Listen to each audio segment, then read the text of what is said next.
Hello, everybody. Welcome to CCL. This is the Spring 2025 season. I'm your host, Jules, and this is my co-host, Grandmaster Benjamin Bach. We're happy to have you back. Yeah, it's great to be back, Jules, and we have some very exciting matches today. We do, we do. We did get a kind of a late start here, so I think we have matches already starting. But for you guys who don't know, as we get into the matches, we'll also go over the format a little bit. So this is going to be 5+2. It's a team format, same as any other week, and I think we're going to see a lot of exciting games here. Do you want to talk a little bit about who's playing who, Ben? Absolutely, yeah. Today we have St. Louis University against SRM. There was a big matchup last season where SRM beat SLU in the regular season, but SLU managed to take their revenge in the playoffs when it all mattered. And yeah, today they're facing off again in the regular season. So I'm curious to see who will emerge victorious this time around, Jules. Absolutely. These are two very, very strong teams. And I think honestly it could be a toss-up. I know that I'm not sure who I would choose here, but yeah, do you have any predictions on that one? I would say SLU is a slight favorite. I mean, they brought in some reinforcements. They recruited Aryan Chopra, very strong player, actually from India, as they're playing a team from India. So I think SLU definitely the favorite today, and they might even be the favorite to win it all this season. Last season, I predicted that Mizzou was the favorite, and they ended up winning it all. But SLU with their reinforcements, they got Chopra, they got Ohanyan, they also got Gajik. I think this season they are the team to beat. They definitely are the team to beat here, but we'll see what happens, especially as we have this first game getting on the way here. This is round one, and as we've seen, round one actually makes quite a difference for setting the tone of the match. hmm Absolutely. And here we see a game in action between Dambasur and Srihari. It's a Queen's Gambit decline. Black went for this maneuver with 98 to d6. It's actually a plan I faced myself at Tata Steel, which is why I was missing the first 2 weeks. But white is generally considered to be a little bit better, but black is just so extremely solid. So we'll see a lot of slow maneuvering here. And yeah, it's a chance for both sides. Yeah, and we often see that in these early rounds, Ben, where we see a lot of slow maneuvering kind of positional play, especially with these strong, strong players. We might actually not see that for the next match. I know the next match we have a special surprise coming up, so we're not going to spoil that. Just stay tuned. Um, but here, yeah, I do think we're going to see a lot of very solid play and just, trying to keep an even score from SRM here.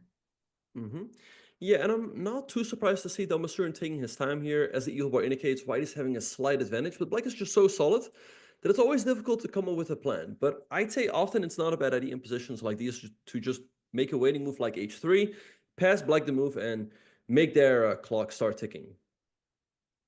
I also like that move that we have a bishop e5 there because it's kind of hard to see how you will displace that bishop. You don't want to really go f6. And so it looks like that bishop's there to stay for a little bit. hmm Yeah, no, I think Black should not play f6, as you said. Black should continue with moves like knight c7, bishop d7, all very solid stuff. And now we see Srihari taking his time. As we said, it's not that easy to come up with a plan for White, but same goes for Black here. Yeah, absolutely. And you get it with some of these QGD positions. It's an opening I play as well. And I don't know if people in chat play kind of these slower, solid openings, but sometimes it's really hard to figure out a plan and you just end up wasting time in blitz like this. But at least if both people are trying to figure it out, as you see, the time is going to be pretty even. hmm Yeah, I feel like the QGD, the Queen's Gambit Decline, has gained in popularity in recent years. I think people like it because, first of all, it's extremely solid, and second of all, it's very easy to play. There's not a whole lot of theory you have to know. And the third reason is that you keep almost all of the pieces on the board. Only one pawn trade has taken place, which also brings a slight imbalance in the position. So I'd say it can be a pretty decent weapon with Black, not only if you want to be solid, but also with Black if you want to fight for a win, because you keep almost all the pieces on the board. Yeah, absolutely. You just need to kind of know what you're doing. And I also know you advocate a lot for positions like this. Also Nimzo, which is something I play, but I've been struggling with, so I might get your advice if we see it on any of these boards. A lot of these just kind of ideas that you need to know, these strategies you need to know. This seems a little bit of an interesting move there. Knight A4. I guess you're trying to get into that outpost on C5, but it's not quite an outpost. What do you think's the Yeah, idea? Yeah, no, definitely. His idea was to go knight to c5, which is why Strihari plays knight e6, taking the sting out of that knight c5 move. So yeah, I feel like number certainly he's struggling a little bit to come up with a plan. And it's also easy. He goes knight f4, offering the trade of knights. Perhaps he wants to trade off those knights and then get access to that c5 square. So let's see what Srihari is going to do here. And the idea being if b6 would be pushed, it would be weakening. Absolutely, yeah. If black goes b7, b6, then the pawn on c6 loses support. And as you said, that pawn becomes a little bit weak. Yeah, so we're seeing a lot of really interesting positional play here, and those are ideas that sometimes you kind of miss at the lower levels or at my level, where you can kind of go for these ideas because there's no good follow-up. So always something fun to look at there. Also, as we're getting set here, we see that both players have the bishop pair. Do we think that knight c5 is gonna happen soon? I think so, yeah. It looks like a very logical move for white, putting the knight on c5. And if knight c5 would be played now, black is going to be forced to respond with a passive bishop to c8. So even though the knight on c5 is not creating any devastating threats, it's always going to be annoying to deal with because, as we said before, you don't really want to play that move b6 as it weakens the c6 pawn. Absolutely. And you know what I love about the stream today is we have the usernames of these chess players. They're down on the right-hand corner, which is actually always hilarious to see because chess players come up with very unique usernames. But also there's might be some names you recognize, like Pranesh, who will be playing for SRM here. Very, very strong player, probably one of the top blitz players. So a lot of people with some great experience here. hmm Yeah, no, Pranesh, extremely strong blitz player. As you said, he is 3100 or at least close to it.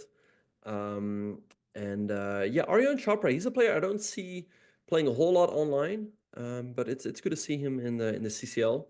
So I'm curious to see how he will do. Yes, absolutely there. And I see someone in comments asked, I am currently at Bison House. I'm in their chess.com office here. So very happy to be using this space. Okay, kind of some interesting things we have going with this position. It looks like all of a sudden the black king is wide and open, although that white bishop, that light squared bishop, seems a little bit uncomfortable there. Maybe it could go to d1 and try to maneuver, or do you not have enough time? Um, yeah, well, so this is the game between wait, but wait 1 second. Between Aryan Chopra Uh, and Srihari L here. mhm. Yeah, it looks a little bit scary for Aryan Chopra with that king being fully exposed. It would be great for white if he's able to go rook e3 to g3, but I think black is just in time to meet rook e3 with rook g6, rook e6. And in case white goes rook g3, he will be able to take. So f3, rook e6. I don't know, it might be a little bit too slow what Srihari is doing here. No, but I do see the vision. You really do want that diagonal to be opened up for the bishop, but yeah, apparently there is something stopping it. Um, hmm maybe you are in time to run, but it does look a little bit scary. And also, you can't always look at the valuation here because he only has 55 seconds on his clock in a position like this to find the proper defense. It's probably several moves. Maybe bishop b8 is an option. That seems a hmm little scary too, but it could happen. Yeah, bishop e8, no, definitely interesting move. Threatening queen h2. I guess the line would continue f takes c4, queen h2 check, king f1 or king f2. And then the question is, where is the follow-up for black? He goes a3, but that feels like a step in the wrong direction. Maybe Srihari can just take on e4, black takes on b2, you go rook b1, and that diagonal sooner or later are going to blast open. But he goes b4, giving Aryan another opportunity to go bishop e8 perhaps. Yeah, this is not when you want to really be playing slowly. But yeah, and we see the move bishop b8, and now you have to do those calculations, right? What you were just looking at there, king running, and it's hard to do that on blitz, although Srihari L does have significantly more time. hmm Yeah, so let's see what's going to happen here. Yeah, f takes c4, queen h2 is going to come. You move the king to f1 or f2, and it's not clear exactly to me where the follow-up is, but it feels like there's got to be something there for black. But Chopper only has 27 seconds to figure everything out. Yeah, that is not a lot of time. And, honestly, when it comes to this line, I'm pretty sure Srihari L was like, it's going to be very complicated, and which of us has more time? So you hmm don't always have to fully calculate something, just knowing that you have enough time to calculate it is enough. hmm And by the way, we should also point out that right now we're witnessing the match between the only two teams in Division 1 who so far have a perfect score, St. Louis University and SRM. So whoever wins this match will take the lead in the regular season. It's of course all still very early on, but I guess maybe a win here could give one of the teams a great chance of guaranteeing a top two spot, which will guarantee themselves a spot in the semifinals. Yes, absolutely. And that is exactly what you want here. And these are two, as you said, some of the strongest teams. I think SRM is not one to underestimate for maybe even taking home the total victory this year. So Mhm. I know they're coming in with especially when they have Pranesh on their team, when they have their strongest team, they are definitely one to contend with. Absolutely. Oh, and look at Srihari. He goes up with his king, with king f2, king f3, but looks a little scary. And rook g6, great move by Chopra, threatening all sorts of things. I don't know. I think Chopra is winning here. I mean, rook g3, queen g3 look like pretty strong threats. And if you go g4, you hang the you not only hang the h3 pawn, you also actually hang your bishop on c2. So I think Chopra has this game, as the evil bar is indicating. Yeah, it seems very hard to know how to follow that up in any other way, even though he only has 32 seconds. Now the time has evened. So I don't know. This could be a point there for SLU. Mm-hmm. Yeah, no, this would be a big win for them. All right, so let's see what's happening. By the way, Pranesh already won his game against Ohanyan, so that's a good start for SRM. But let's see if SLU can strike back on the other boards. Yeah, definitely something to look at there. I also see that yeah, I'm trying to find the most interesting game that we've got going here. Wait, Srihari just okay. I mean, he was in a losing position, but he just lost some time. A little bit surprising, but okay. Chopra evens up the score. So let's see what's happening in the other games. I see that Robby Kevlishvili is winning with the black piece, but a very interesting game there. He's down a knight, but he's got 3 pawns for it, and that knight on f1 is in a terrible spot. Yeah, it it does look like that knight is late to the party there. How does that even This is like the type of position I'd Well, get. well, the knight on f1 is in the party, but it's kind of like stuck in a corner by on its own. Yeah, that night is like me when I'm late for dinner and no one else is there. But there's nothing else you can really do there. And also you have to be wary of that C pawn. There are just a lot of issues here. Like even Hmm. if it doesn't show, it does show kind of like, well, I guess it doesn't exactly show materially, but it's just very difficult to play. So could be another point there for SLU, although we have commentators jinxed it before. But in the meantime, Srihari LR did beat Dambasurin, so we see that SRM taking a 2-1 lead.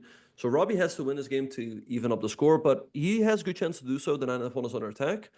King e1 to me looks like the only move, but I guess then Robbie just takes on f3, taking an important pawn and defending that c3 pawn. Oh wait, no, Robbie, don't go for it.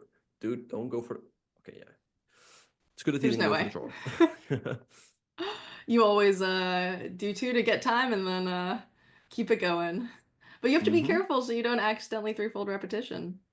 Absolutely, yeah. You can repeat once, but don't repeat the position 3 times, as then, like you said, it will be a draw. All right, but now, okay, but now you just hang the knight, and black is up 2 pawns with a winning position. Yeah, Rook and down on time. d2, still king e4. It's not over yet. Okay, you can't take on c3 because rook takes f3, so Robbie should have this one. Yeah, I think this one will most likely go to SLU here, Mm-hmm. which would, I believe, completely even up the score there. Yeah. All right, so rook f2 check. There should be a win here. Maybe like rook d2, rook d4, take on b4 and c2. And I think Robbie is going down that line. King f3 and rook takes b4. Take c2. Which he's calculating here. He just has to be a little wary of his time. Oh, maybe you can do it in that order Or too. or c2. A lot easier. Yeah, so Robbie wins his game. Good stuff by him. And the score is all tied up, which goes to show how evenly matched these two teams are. Yeah, and we hardly ever see that. That like 2-2 first starting score is always really interesting. So I can't wait to see how round two goes. Maybe we'll see some aggressive chess. Maybe they'll go for some different techniques. What do you think, Ben? Yeah, I think the players will just keep playing their regular chess. Perhaps when one team gets behind, the other team, or sorry, when one team gets behind, they'll start taking more risks. But I guess for now, they'll just keep playing their normal chess. Yeah, and it seems that these teams are super evenly matched, and they are the strongest version of each team, I believe. So we will see what happens here in this round two. It is currently 2-2. and they're gonna get it going. Who would you bet your channel points on, Ben? Do we have a channel points prediction? Because if so, oh yeah, we do. I'm gonna go. I know who I'm putting my channel points on. Who are you putting your channel points on, Jules? It's bold of you to think that I have channel points anymore. Oh. I've bet and lost all of my channel points, and I it's very sad. I was well over 1 million, but I think I lost a prediction somewhere. So I just put in 250,000 points, but I was below 1 million. So hopefully, if I win this one, I'll be over again.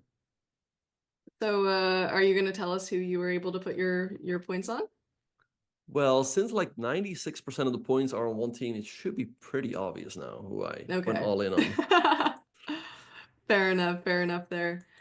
But yeah, I don't think I can see it because actually my Twitch is still in German, by the way, everyone. That's something we've been dealing with here.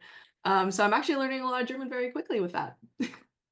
Nice, nice. And as we speak, I think we're already off to round number 2. We see the game between Aryan Chopra with the white pieces against Hari Krishnan. And Chopra here avoiding any theoretical battles, going for a King's Indian attack type of setup with G3, Bishop G2, and E4, Queen E2, keeping all of the pieces on the board. Yeah, and that's an opening that I've seen, I think lately. I'm trying to remember where, but yeah, so are we eventually gonna go for some sort of kingside pawn push? What's the general ideas here Yeah, so for the H4. black pieces? Yeah, so H4, pretty typical idea by Aryan. Okay, usually black needs to move at, let's say, H6, but he goes H5. So now I can always place, let's say, a bishop or a knight on the G5 square, and it will be a little bit annoying for black to push that piece away, because you don't really want to go F6, as that will blunt your bishop on the G7 square.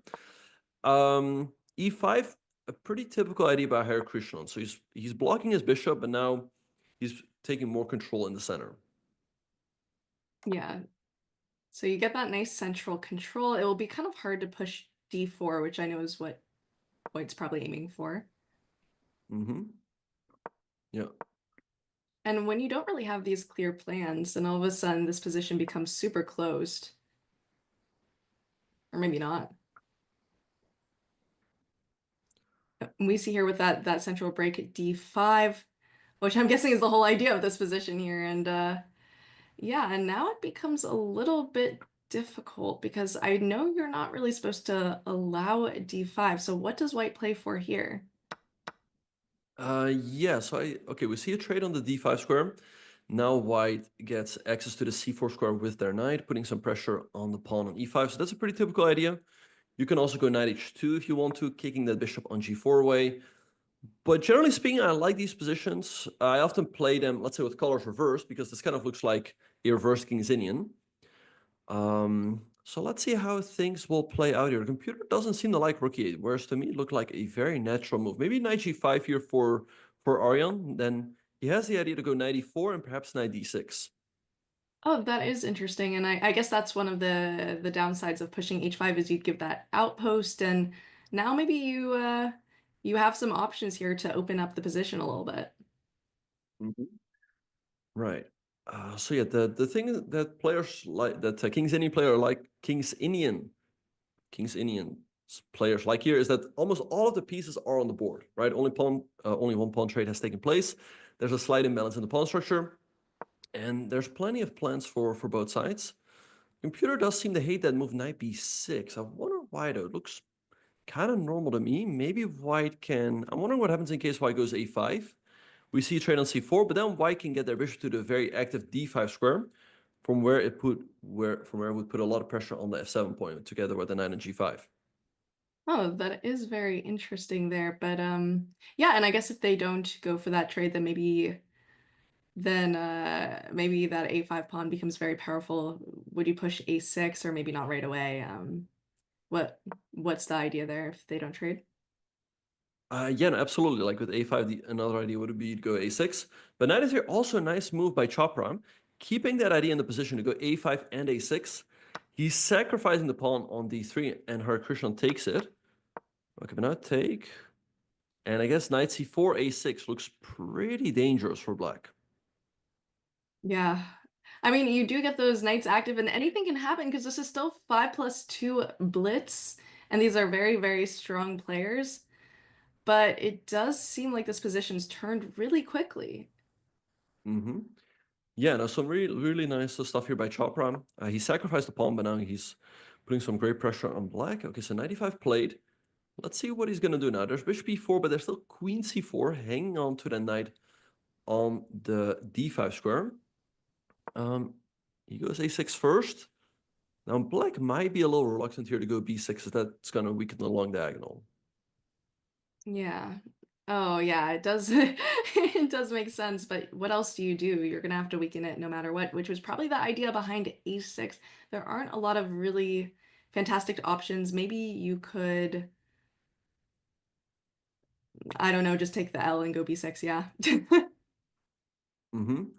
All right, so b6 on the board. All right, so it feels like there's got to be something here for white, but I don't quite see what it should be. And perhaps Aryan is pausing for the same reason. He could also go for a move like queen d1, forcing the queen trade. But after that, black's going to be forced to go knight d7. Maybe you follow with rook d7. And even though we're in an endgame, it feels like white still has tremendous compensation there. That does make sense. You do have those bishops. You get the bishop pair, and you can force that endgame trade with your queen not very active currently. That might be a good solution there. Mm-hmm. All right, so let's see what he's going to do. I mean, the evil bar is indicating that white is having a great advantage, but I honestly don't quite see it. Aryan also hasn't figured it out yet. That's why he's thinking. But again, it feels like there's got to be something. So let's see what he's going to come up with. Bishop b4 plate, queen c4 only move, and queen e1. Okay, hitting the knight, hitting the g4 pawn, and bringing ideas with, let's say, rook a4 into the position. I'm wondering, I see all of the arrows there, but I'm wondering if you could actually go queen takes or if you're gonna run into f5, but I bet there's some sort of tactic there or idea. Right. I mean, let's say black goes knight d7. You can take on g4 because f5 can be met with bishop takes f5 as you protect the queen, and black cannot take your bishop as that's going to leave the queen on c4 hanging. So now Hare Krishnan is thinking, I mean, if white is able to pick up that pawn on g4 and not run into any tactics, it feels like white might get a big advantage there. Not running into tactics is the key word, but although the time management has been very good so far, I do have to say that the time management has been very good. We haven't seen either teams getting very behind. That's something SRM also did very well last season, is they managed their time incredibly well. Mhm. Yeah, no, they all play quite quickly, putting pressure on their opponents. So Aryan, he is having the advantage on the board, but on the clock, Hare Krishnan is almost a minute ahead. So let's see what he's going to do. I mean, rook a4 makes sense here, hitting the queen. If the queen were to move, you hang the knight on d5. But there's quite a bit of calculate because black has moves like, I guess, knight takes c3 that probably don't work, but you'll have to calculate them. And he goes, oh, wait, does that trap the black queen? Does it? The position was so good, we didn't even see there was a tactic on the board. Because it could be a positional advantage of like +3, but it might honestly just oh, though maybe you have ideas with just like moving the knight and you're losing material, but at least it's not as bad. It does seem very resignable here though. Yeah, it looks tough. I mean, you can take on c3, but white's going to take on c4. And then if you take on d1, white has bishop takes f7 at the end, winning that rook on e8. So I think Chopra is winning. I mean, oh, wow. He just gives up the queen, but he's only getting one minor piece. Wow. Okay, so that is just kind of like a we'll see what happens here. It's one of those positions where when you're in a team sport like this, you don't feel like you can resign, but I think in pretty much any other blitz game or any other position with the time being what it is, you would just resign, right? Yeah, I mean, like you said, it's a team match, so you want to play on for your team. Also, I mean, it's a blitz game, right? In blitz, anything can happen. And Chopra, he's getting down to a minute, so he still has to convert this one into a full point, but he's only having one minor piece. One thing that's surprising to me, Jules, is the fact that white's up a queen for a knight, but the computer is only giving a +3 advantage, which indicates that black definitely has some compensation. Yeah, maybe there's more counterplay than we would think. Maybe it's something to do with kingside pawn pushes. I'm not sure what else it could be because it feels like you need something kind of aggressive or else you're just gonna go down pieces when you're already down in Hmm. material, yeah. Exactly, yeah. So let's see, Chopra, okay, goes queen b3, pinning the knight on d5. Still having a massive advantage. And Hare Krishna also getting low on time. So perhaps we could switch to another game. I mean, Chopra still has to finish it off, but I feel like he should get the job done, given the fact that he's up a queen for a knight. Yeah, absolutely. We can take a look at a different game. Perhaps trying to think. The What one with the about, most life is, yeah, go ahead. I was going to say, what about just going to board two to Robbie's game against Srihari? Yeah, I think that could be a great one to look at. I see we already have it up here. And yeah, so let's take a look. It was just pushed with C5. I'm trying to figure out what is stopping just taking. Nothing. You can take on b5 with your bishop. You can also take on c5 with your pawn. He takes on e6 with the bishop and goes into a bishop endgame. But this should be a pretty comfortable win for Robbie because the bishop on d8 is surprisingly passive. Now Robbie can go, let's say, king f3, king e2, king d3, and c4. And this one should be a full point for him, but there's still going to be some technique required. Yeah, definitely Oh, gonna. Oh, the Edelbar made a bit of a drop there, but it should still be winning for white. yeah, you do have to be careful with some of these same color bishop endgames, I do know, but you're gonna get that pass pawn. And I mean, you can do a lot with a pass pawn. Absolutely, yeah. So Srihari doing a good job defending here. He's putting his pawns on light squares. So in a bishop endgame, you always want to put the pawns on the opposite color of your bishop. But now Robbie has a strong maneuver bishop d2 to c3, and I think that's gonna be it because after bishop c3, f4 will be a devastating threat. And if Srihari loses another pawn, there's no way he can hold this. Yeah, it's really hard to come back from something like that. And we're gonna see SLU taking a point here. Robbie, he's been performing pretty steadily this season. He is the team captain. I know we've interviewed him in the past, so we'll see how he is going to be performing for the rest of the season, but would be a pretty strong start if he can keep up this advantage that he's getting. Hmm. Yeah, no, he's doing a great job this game. I mean, he's having a winning position, a big advantage on the clock, so I think he will get the job done. As you know, he's up two pawns in a bishop endgame. I mean, I don't see him messing this one up. And as Chopra has won his game, we might see SLU taking a big lead coming out of this round. Absolutely. And thank you so much for the raid, Anna Kuchava, for the Chess.com channel. Appreciate it. Hope you had a good stream. Yeah, we could see SLU taking the lead here, and that would mean we're gonna have some interesting chess going into round three. Because when you're at a disadvantage, sometimes you just go absolutely ham, right? You just kind of Hmm. so you just send it. So maybe we'll see sort of an imbalance there. Absolutely, yeah. So let's see what's going on. I mean, I think Robbie's going to win this game. He's up two pawns in a bishop endgame. In the meantime, Batsurin is winning his game as he's up a queen for a rook against Parnesh. So again, SLU might take a massive lead out of this round. That would be a huge lead and a great start for SLU. It'd be really hard for SRM to come back, but they are a very, very strong team. And we see it. Dan Basurin has won his game there. And yeah, that is quite a big upset against the board one there. Hmm. Yeah, so Batsurin wins this game. I think we should go to the game between Ohanyan and Srihari, which is what we have in front of us right now. This game could still go either way. We have an equal rook end game. I guess if Black wants to draw, just go rook takes a2, keep the structure symmetrical. If you want something more combative, take on g2. But given the fact that SLU has such a big lead, it's quite understandable that Ohanyan just decided to play it safe. Yeah, that makes a lot of sense. But also, you have to be careful not to flag. It's really easy to forget about your clock, and then all of a sudden, that equal endgame becomes He keeps moving with 1 second. It's stressing me out. Like, stop doing that. it is very stressful. It feels unnecessary. But a lot of these players, they just say they have a second sense for when their time is getting too low, and they hardly flag. But it does happen.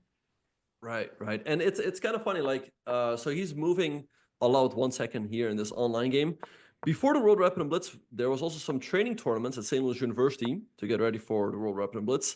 And Ohanyan was also there, and he was also making a lot of moves with 1 second. So he's not only doing it online. Yeah.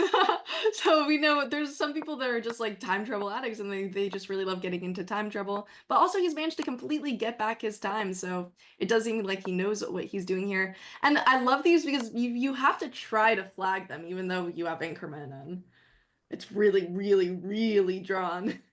Yeah, and this game is just drawn. I mean, it's just rook and 2 pawns, rook and 2 pawns, so nothing's going to happen here.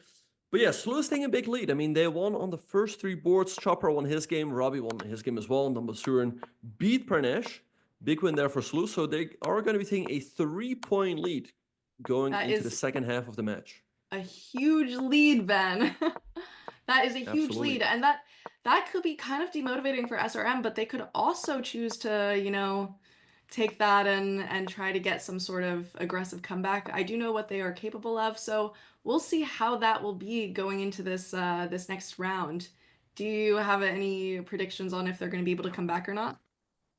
I don't think they'll come back. I mean, SLU is taking a big lead. I think they are the favorites in the match. But I don't think SRM is going to be demotivated. I mean, they're going to fight it out until the end, but I just don't see it happening. I mean, I think SLU is just a better team. And 3 points, it's not insurmountable, but it's quite a lead. 3 points is a huge lead, especially going into round three there. But, what can you do? We're gonna see it all coming up shortly into this round three as well. But I think there's a chance that SRM does come back. Would you bet your channel points on an SRM comeback? Would I bet my channel points on SRM come back? I don't think I would. I don't think I would. I think there's a small chance, but it is a little bit unlikely. We have seen more things happen so far. By the way, guys, let's talk a little bit about our sponsor here. We see that we have our sponsor, Susquehanna, and they're currently accepting applications for their Discovery Days in their Philadelphia, Dublin, and Sydney offices. Some of the days are virtual, while others are in person. By the way, great opportunity. I know that transportation and accommodation can be provided if needed, so definitely something to check out. Yeah, no, I highly recommend everyone to check it out. And yeah, they're a great company. They also sent me some great merch, as I was the only one who predicted the entire Division One knockout bracket correctly. So they sent me a nice water bottle. They also sent me a deck of cards, and they sent me a nice hat. So yeah, thank you to them for that. But yeah, like I said, highly recommend everyone, all students, to check out those opportunities that you mentioned. Absolutely, and we'll talk more about them coming into the next match. But for now, we have our round three going on. So let's see if SRM changes any of their play, but seems like we're getting off to a pretty typical start here. Can you tell us a little bit about this opening? Yeah, so here we have an IQP position, isolated queen spawn. So white has the advantage that they have more space in the center and slightly more active pieces, but black has the advantage that they have the better pawn structure, as the pawn on d4 can be a weakness. So chances for both sides. So it's going to be interesting to see how this one will develop. Also, we have a big matchup between Parnash and Robby on board number 2. And then we have Srihari L against Dambasurin, which has just started. And on board number 4, we will have the matchup between Hari Krishnan and Ohanian. Okay, yeah, I do see that there on the board too. I'm really excited for that matchup. I do know that it's not the board one playing board one, but these are two very, very strong players, and I'm actually kind of curious to see how their styles will show. They're both very strong blitz players. Absolutely. Yep. So curious to see how that one will play out. And yeah, again, with this IQP position, I feel like there's always chance for both sides. I mean, again, with black, you do have the more active pieces, sorry, the better pawn structure. So white is sort of forced to go for something active in the middle game, because if white plays this slowly, then long-term black might get the advantage. Yeah, so you want to play as aggressively as possible. When you have the IQP, you have all those open lines, you have the bishops. And if you're black, you either want to trade down your pieces and target that pawn. Another option for white, perhaps, and please correct me if I'm wrong, is just trying to trade off your weakness if you can. Mm-hmm. Yeah, no, absolutely. Sometimes if you can go d5, it's a good idea to get rid of that weak pawn. I think what Srihari is going for here is maybe an idea with bishop b1 and queen d3, turning all sorts of ideas on the king side. What black can do here to trade off some pieces is to go h6. White's usually going to go bishop h4, and then knight h5 is often a nice idea to make sure that you trade off those dark shard bishops.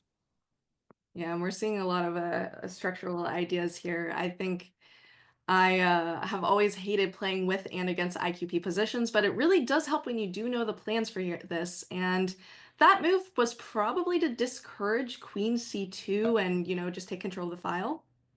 Hmm.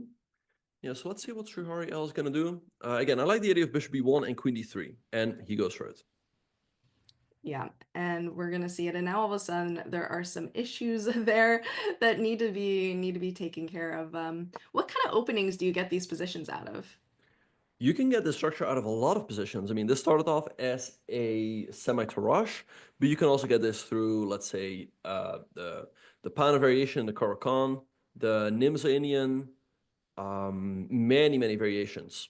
So yeah, it's good to know how to play with and against the IQP. Oh, and I just know that you do not want to play G6, and it kind of feels like a concession, but maybe it's not as bad as it looks. Hmm. Yeah, I mean, for now, everything is still all nicely defended for black on the king side. 95, which looks like a very natural move, is given a question mark by the computer. I wonder why. Oh, But maybe let's see rook what Chop. takes knight C3 and then maybe some sort of bishop. No, bishop E4 doesn't work just yet, but maybe there are some ideas with that in the future. Perhaps, yeah. So yeah, let's see what Chopra is going to do. I mean, it might still make sense for him to go for some trades, and that's what he does with the move 95. Maybe bishop h6 for white to keep some pieces on the board. Yeah, that does make sense. But now all of a sudden, it's interesting that now it seems like the black pieces are what's playing aggressively here. hmm It's a bishop h6. Let's see. So you can go rook e8. I wonder if black can go for a move like bishop g5. So ignoring the threat of bishop takes f8 as you're creating your own threat of bishop takes c1. Again, like the more trades that take place, the more that's going to favor black. Yeah, absolutely. And then you're stuck with that weakness, that D pawn, that IQP, and you're not very happy there. I don't know if anyone in chat particularly likes playing endgames. Always happy to hear if you do. But playing endgames with a weakness like that is absolute torture for me personally. Yeah, absolutely. And Chopper pauses and he finds the move bishop g5, which is given an exclamation mark by the computer. Really nice move by him. And yeah, I feel like he's starting to take control of this game. Again, if white takes an f8, you take on c1. And again, the more trades that take place, the more that white weakness on d4 is going to count. So I really like what he's doing. Yeah, and I think maybe an interesting game we could check out at some point is Robbie's. I do think some things are happening there. So it might be worth looking at because what a position is this? Let's take a second. Yeah, no, looks great for Rob. I mean, he is not even down any material. He's up 2 pawns. That white king on g1 is getting torn apart. It feels like he should be completely winning here, but he still needs to finish it off. Let's see how he's going to do so. I mean, he can take on e4. There's also, let's say, knight e4 check. Lots of tempting options. But I personally don't quite... I mean, knight g4 knight e3 also very good stuff. Yeah, and more material. We also talked about Robbie having played very well up to this point. He's just going to be grabbing material unless do you think he might decide that that monster knight is worth more than the rook? Perhaps, yeah. I mean, I also like a move like... Okay, he keeps it very simple, takes on f1. I also like the move like knight h5. Threatening to jump into the g3 square also look very tempting. But yeah, he's just up so much material. I don't see him giving this one away. Yeah, I mean, we've definitely jinxed these things before, but yeah, it does seem like this isn't one of those positions where you have to find the most critical move. You can just kind of do whatever and take advantage of the fact that now you're up in exchange. Exactly. Yeah, he's just up so much material. I mean, queen g3, for example, hitting the knight on g5. White's forced to go queen g2, which is pretty sad. Going into an endgame, down in exchange, and 2 pawns. I mean, Pranesh plays on, but I think there's... I mean, there's never a 0%, but I think that it's less than 1% that he's going to not lose here. Yeah, Pranesh is off to a little bit of a difficult start here. He is a very strong player, and he's been one of the players that tend to do very, very well on this team. But, so far he has been off to a rough start. We'll see if he's able to come back into the next round. But I know this is probably not where he wanted to be. No, yeah, I mean, he's the top board for SRM. So he's the one supposed to get a lot of points on the scoreboard. But he lost to Batsurn, and now he's going down against Robbie. So yeah, if your board one is not performing well, you're gonna have a tough time. No, absolutely. You're gonna have a very, very tough time. But at the same time, maybe it will be motivating for when you come back for another match. But this match isn't quite over yet. Although, yeah, I think this game is definitely going to Robbie. Yeah, no, again, I don't see him giving this one away. I mean, his technique is not perfect by any stretch, but it's more than good enough. He's just going for trades here. Rookie 8 is going to come, then rookie 1, and I think sooner or later the white pawns on the queen side are just going to drop. In the meantime, perhaps should we go to Dan Surin's game? hmm Yeah, no, I do think Robbie's going to win this one. So let's go to Dumblesuren's game. I mean, lots of tension here. Almost all of the pieces still on the board. Again, another King's Indian type of structure we see. And Dumblesuren down 90 seconds on the clock. 90 seconds on the clock. That doesn't seem like a lot when you still over a minute, but it really does add up quickly, especially if you get sort of a complicated position and in an equal position. You do not want to be down that much time. I think we've seen it decide matches more times than not. hmm All right. Okay, so some trades have taken place. I guess Dumblesuren is now going to take an e4. But overall, I feel like Black's doing pretty well. I mean, Black is also up to almost 2 minutes on the clock, having very active piece play. So, but Suren perhaps under a little bit of pressure here. Yeah, you wanna figure out what the right plan is. If you're with the white pieces, do you want to be making any trades or not? Like what is your best plan? Yeah, I think as white here, I would try to round up that pawn on e4. So perhaps something like g4, knight g3, attack the pawn. Let's see what Srihari is going to do in the meantime. But that's the plan I would go for with white. In the meantime, Robbie has won his game. So SLU right now is taking a 4-point lead. If they win this round by 2 points, they actually already win the match. Wow, okay. So they could be finishing this match early. Of course, we always do play the last round for tiebreak points. It will matter here in the regular season. Especially, you don't want to lose by such a big margin because then all of a sudden you're forced to perform very well in your next couple of matches. hmm Yeah. All right. So rook c2 on the board by Dumbatsurn looks a little bit clumsy. And now knight b4 is always going to come with a tempo. And he is down on time. So if SRM wants to stay in this match, I think Srihari should win this one.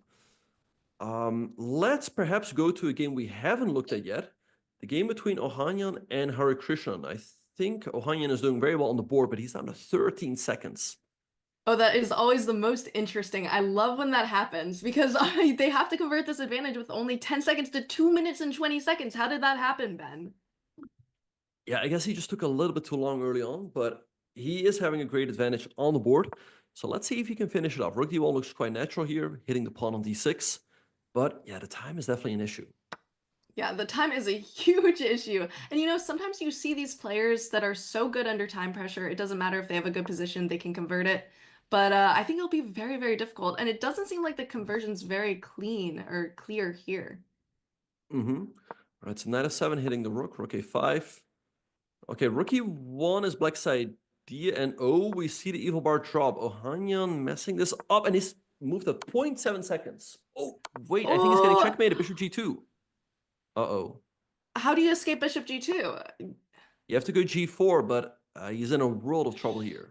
Oh, where does Oh, the wait, king move? check him. Yeah, check him mate. Oh, that's a very tough loss for Ohanyan. Oh, that is really, really rough. And you see it is that time pressure there. It's definitely the time pressure there, but that was a much needed point. Yeah.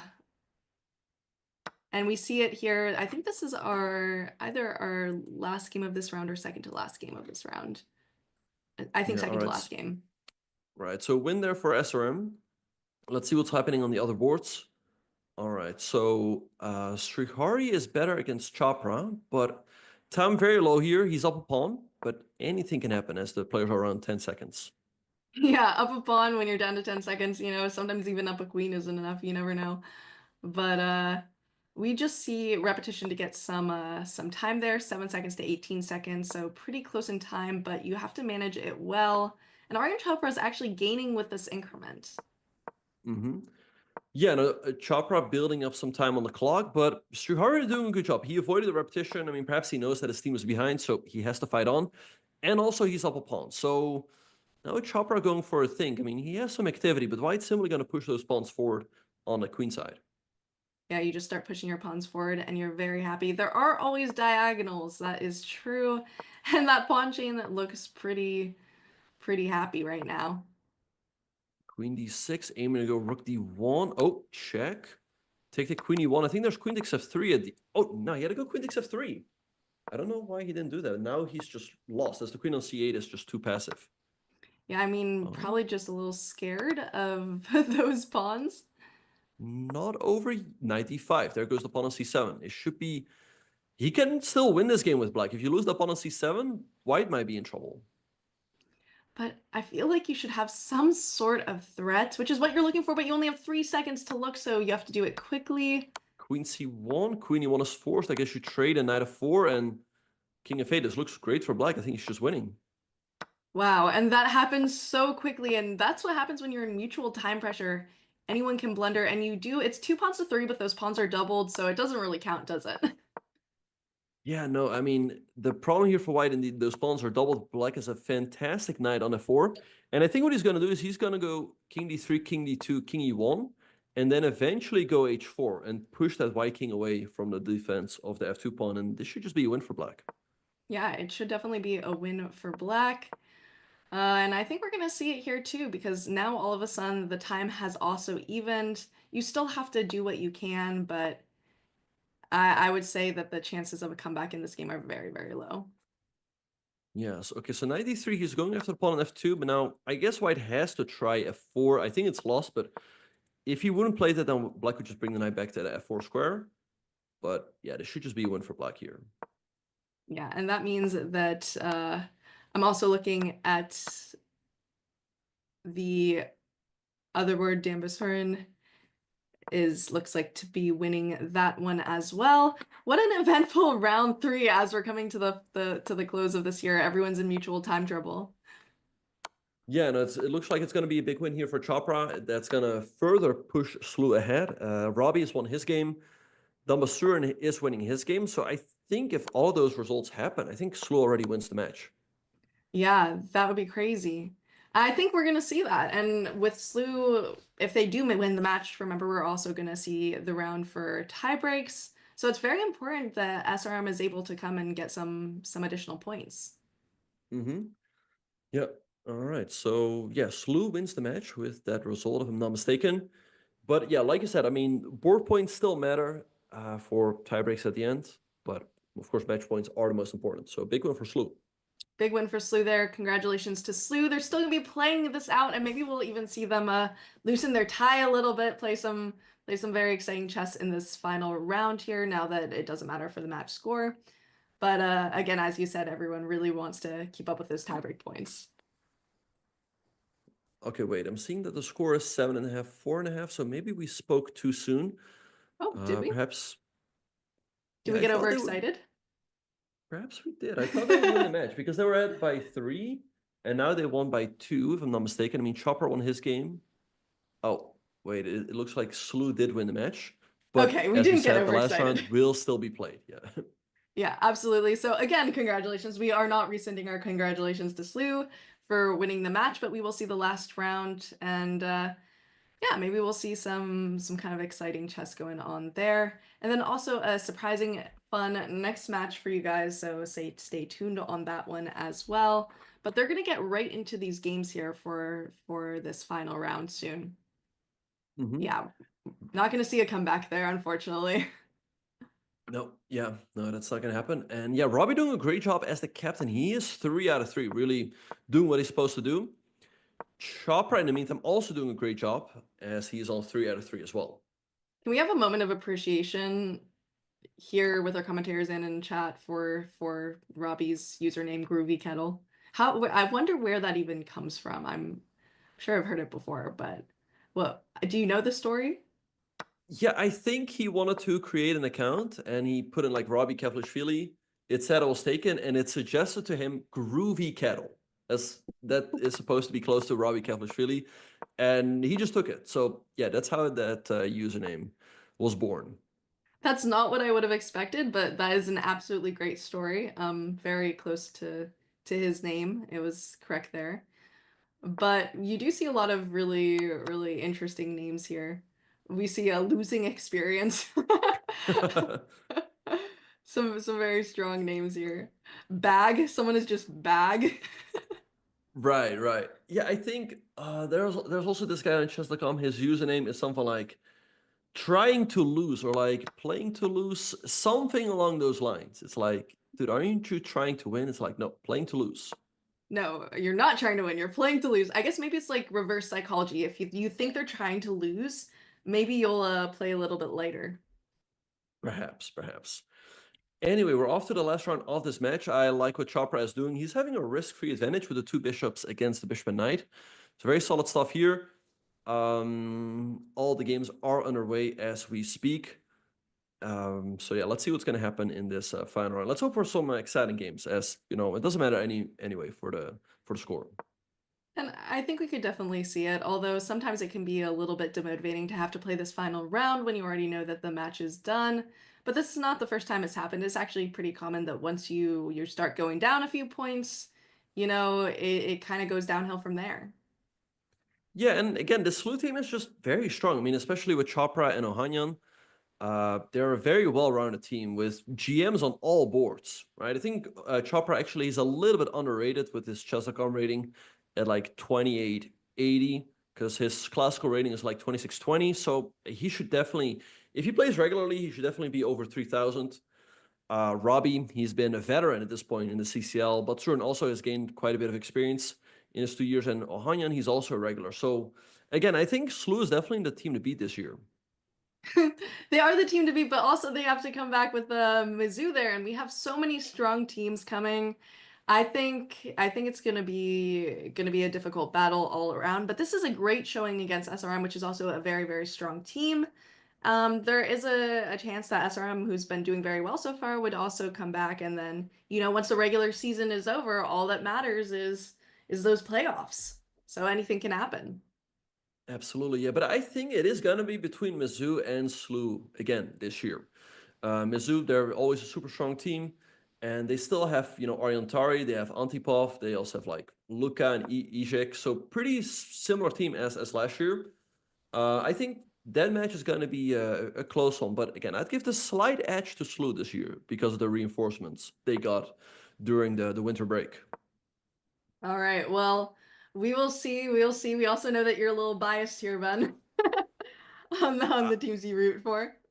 I'm not saying I'm rooting for SLU because like I predicted last year that Mizzou would win and they did. So I'm just telling everyone what's gonna happen.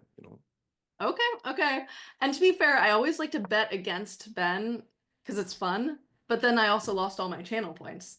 I think I lost like 100K channel points. So that just shows you maybe we should listen to him there. And it does seem like Slew is showing a lot here. But Pranesh is still fighting on, still trying to get those extra points. And I really do think there are certain vulnerabilities on that G2 square here. You can't really take advantage of it right away, but maybe if you could do something like if your queen could transport to the G file, then you could have some tactics, but it does seem like there are ways to defend. Hmm. Right. Um, okay, so let's see what's gonna happen. But yeah, basically betting against me is a losing experience, Jules. You should know by now after Fine. one season of CCL. We see But a bit of a how? we see a bit of a repetition here. I wonder if the players are just going to go for that or if they'll keep the game going somehow. I think they'll just take the repetition and just get the match over with and do something else on their Saturday. Really? I think Pranesh might fight back and try to get this extra point there. Well, you got the prediction right. He goes G6, keeping the game going. Let's see, Queen E2 by Aryan, maybe going Rook E1 next, trading of the rooks. White has that bishop pair, but the bishops are a little bit passive, which is why Black is doing quite fine here. Absolutely. And everyone, I want you to stay tuned. We have this exciting last round, but also we're going to see a very new team next. We're going to see Georgia Tech E and Duke B coming up next. So we're we're gonna see players of all different levels. That's something new we've been trying here in CCL is, you know, one match we're gonna have our grandmasters and one match we're gonna have a bunch of 1500s. So it's gonna be a lot of fun. I'm very excited for that. My people, you know, and it will be very exciting. So stay tuned for that as well. And here we do see Pranesh fighting. Hmm. Absolutely. Okay, so we see bishop e5 by Chopra. A nice move hitting that rook on e8. If black is going to move that rook, then white can go rook e1, taking control of the only open file on the board. I feel like it would be in Pranesh's style to go for some sort of sacrifice with like knight h4, but I don't think it works, but it would be in his style. It really would be in his style, but he isn't exactly playing in his style today. It might just be one of those days, but yeah, you're completely right. He's a very aggressive player. He's an amazing calculator. Even if you look at his classical games, they almost look like blitz games. Like his classical games are wild. His calculations off the charts. So would love to see that in some of these matches. Yeah, no, he absolutely is. All right, so now I think Chopra is pretty happy. He's in an endgame with the two bishops, slightly better position. He goes bishop d3. Maybe he's just going to take on f5. Um, it should be a draw here. I wonder if he knows that SLU has already won the match, because maybe he's just playing a solid thing like, okay, every draw is going to bring us closer, but it doesn't matter anymore at this point. Yeah, or maybe that's just the play style, you know? Sometimes you can't always adjust. Yeah, he's 3000 rated, very, very strong player, strong blitz player. If you are watching some blitz chess on Chess.com, you'll see him playing a lot. I was able to watch the games today, so that was very exciting as well, and we have more games going on now. Yes, seems like we're gonna have this opposite colored bishop endgame. You have to still be careful though. Yeah, it feels like it should be a draw. I mean, black is up a pawn, so Chopra's strategy has backfired a little bit. Now he's on the back foot, but he should hold the draw here. Yeah, it is very possible. And in the meantime, I'm going to look at some of the games. It looks like Robbie has a very, very good position. Is going to win that one shortly. Um, let's see. Probably the last game against Trihari L is very interesting as well. I see we're here on this Robbie game, which is which is probably gonna go in his favor very shortly. Look at the time difference. How does that even happen? 20 seconds to 4 minutes, Ben? What was he like speeding out? Yeah, no, I don't know. Robbie doing a great job. I mean, playing very quickly, playing good moves, and it looks like he's about to win. And really just doing his job as the captain. I like Queen f7 here, or I guess that first. But yeah, he's going to win this game. And again, really just doing what you're supposed to do as the captain, leading his team to victory. And that tactic there, taking the queen, and now you pretty much get everything you wanted. And she's been playing flawlessly, right? He's on a perfect score so far. Yep. No, Robbie looks like he's going to finish off this match with 4 out of 4. I wonder why he's pausing to think here. I mean, Queen f7 looks completely winning with Rook h6 to follow. But again, okay, this is also winning, and Rook takes e6. Yeah, and then you're just Dunzo Funzo, and with 3 minutes on the clock, he can calculate that till the day is done. He can actually go get brunch or lunch, whatever. It's Mhm. probably a good time in St. Louis to get some lunch, come back, and then, win the game as well. Absolutely. Yeah, no, there's plenty of good places on campus to get some lunch. So I guess that's what Robbie's going to do after this game. But yeah, he's going to win this one. Good job by him. And there it is in the books. Robbie finishing off this match with a strong 4 out of 4. Okay, so let's see what's happening in the other games. We have the game here between Harakrishnan and Dambasuren. Dambasuren under a lot of pressure. He's down to 34 seconds against 2 minutes and 15. And he's on the back foot on the board as well. So probably Harakrishnan is going to get a point here. Under pressure. Da, da, da, da, Yeah. da. I always think that, but it is true. This looks like it's going to be very rough, especially when you're down on position and down on clock. But this is not such a huge time difference. It can easily be made up with just, a few complicating moves. Do you think this is comebackable? I mean, it's certainly not over, but it looks tough for Dambasuren. I mean, I think White's going to win. I think White's going to win. It looks like he's having a really nice position.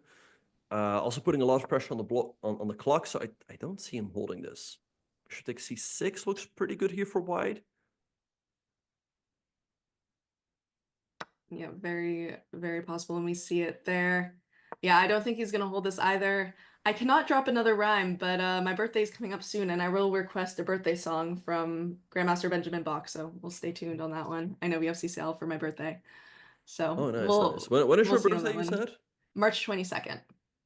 Oh, okay. All right. So So night. I won't forget that one. Actually, last CCL broadcast, it was my birthday, but did you guys sing happy birthday for me? I do. I do remember that. So I guess we're all gonna get the birthday vibes here in CCL. I guess our birthdays all fall on Saturdays. But yeah, as we see 10 seconds on the clock, the position looks dire there. And Dan Bassarin is probably not feeling very good right now. Yeah, that hangs a rook on a6. Yeah, I mean, he just had to get a move off, and oh, that's a nice move. If you take on d3, there's rook e8 check. Still knight f8. It's not checkmate right away, but one way or another, white has to be completely winning here. Yeah, absolutely. And I think we're gonna see that victory soon.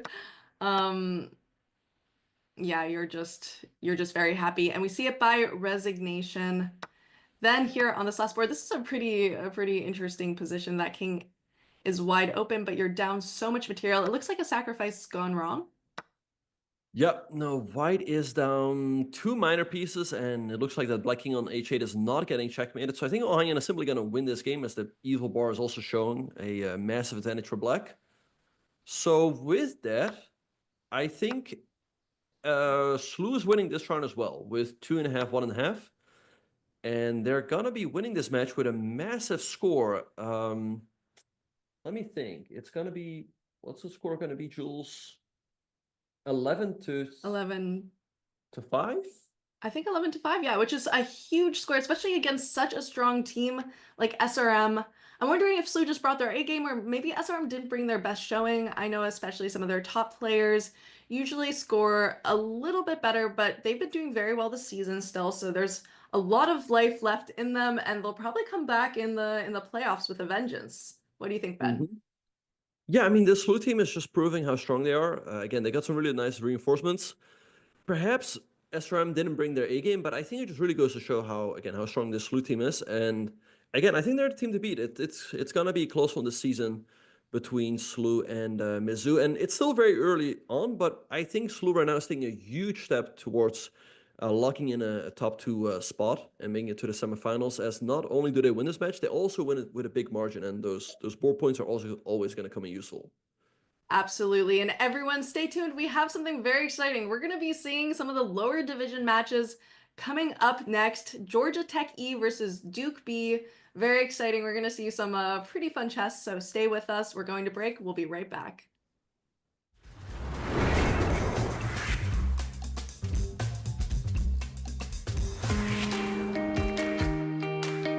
My name is Ella Papanek, and I'm a quantitative sports trader here at SIG. I started playing chess when I was 8 years old. My brother taught me, and I grew up very close to Union Square Park and Washington Square Park in New York City, and so I used to go and play with the people there in the parks. Chess players are very good decision makers. They're constantly reasoning about the hypothetical paths that the game could take. They're also very good at thinking about what their opponent is thinking and integrating that into their decision-making process. My name is Jerry Yang, and I'm a macro analyst here at SIG. I discovered chess pretty much after watching Queen's Gambit. I was like, this is an awesome game. The strategy and the calculation is really what I think makes the game beautiful, where every time you're asking yourself that question of, hey, I'm making this move, and what possible moves might they do in response? And then zooming back out to yourself, I think is really like what makes chess a wonderful game.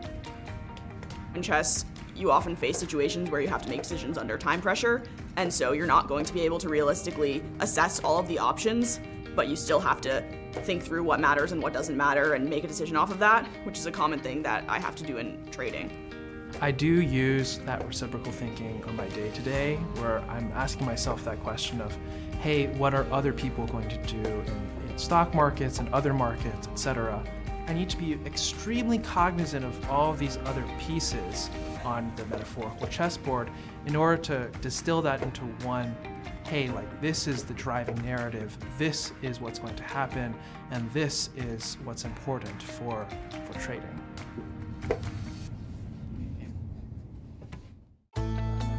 My name is Jonathan Susquehanna, and I am on the trader education team here at SIG. So on the first one, right, it comes out of here, and if you want to do, are you doing the 6 case? Yeah, I spend a lot of time building curriculum and lecturing, along with doing some interviews for our newer and prospective candidates. I am kind of giving them the rundown of the basics of both the business and options education, and I use both lecture format and board games to accomplish this. So you would remove one if you had one, but instead we just get points equal to the numbers in our hand.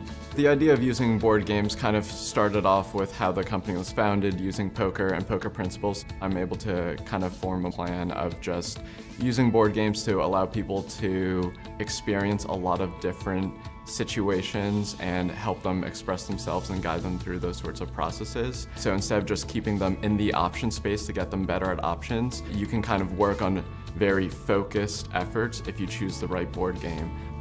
While as a part of the education process, we're using poker kind of as a tool for education, and also in terms of socialization, there's kind of one big opportunity every year for people to compete in a free poker tournament at SIG. Whether or not it's your first game of poker or you're a seasoned veteran, everyone has kind of an equal starting point, equal footing, but you see a lot of nice camaraderie. I participate in every year, both take my stab at those top prizes, along with getting to meet some coworkers that I wouldn't have met otherwise.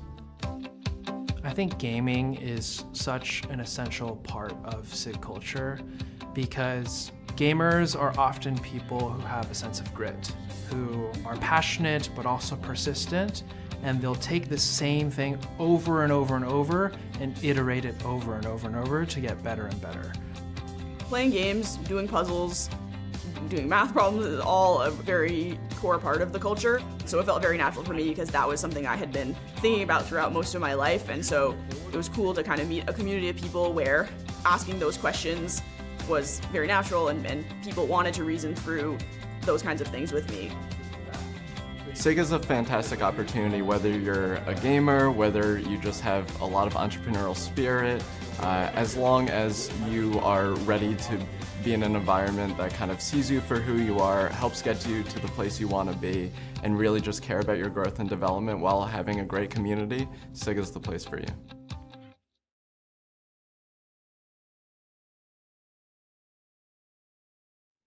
Hello everyone, welcome back to CCL. I'm your host Jules. This is my co-host Grandmaster Benjamin Buck. Hi Ben, so happy to have you back here, and we have something very exciting coming up for you guys. We're gonna see a match unlike one we've seen before in CCL. So wanna talk us through it, Ben? What are we gonna see today?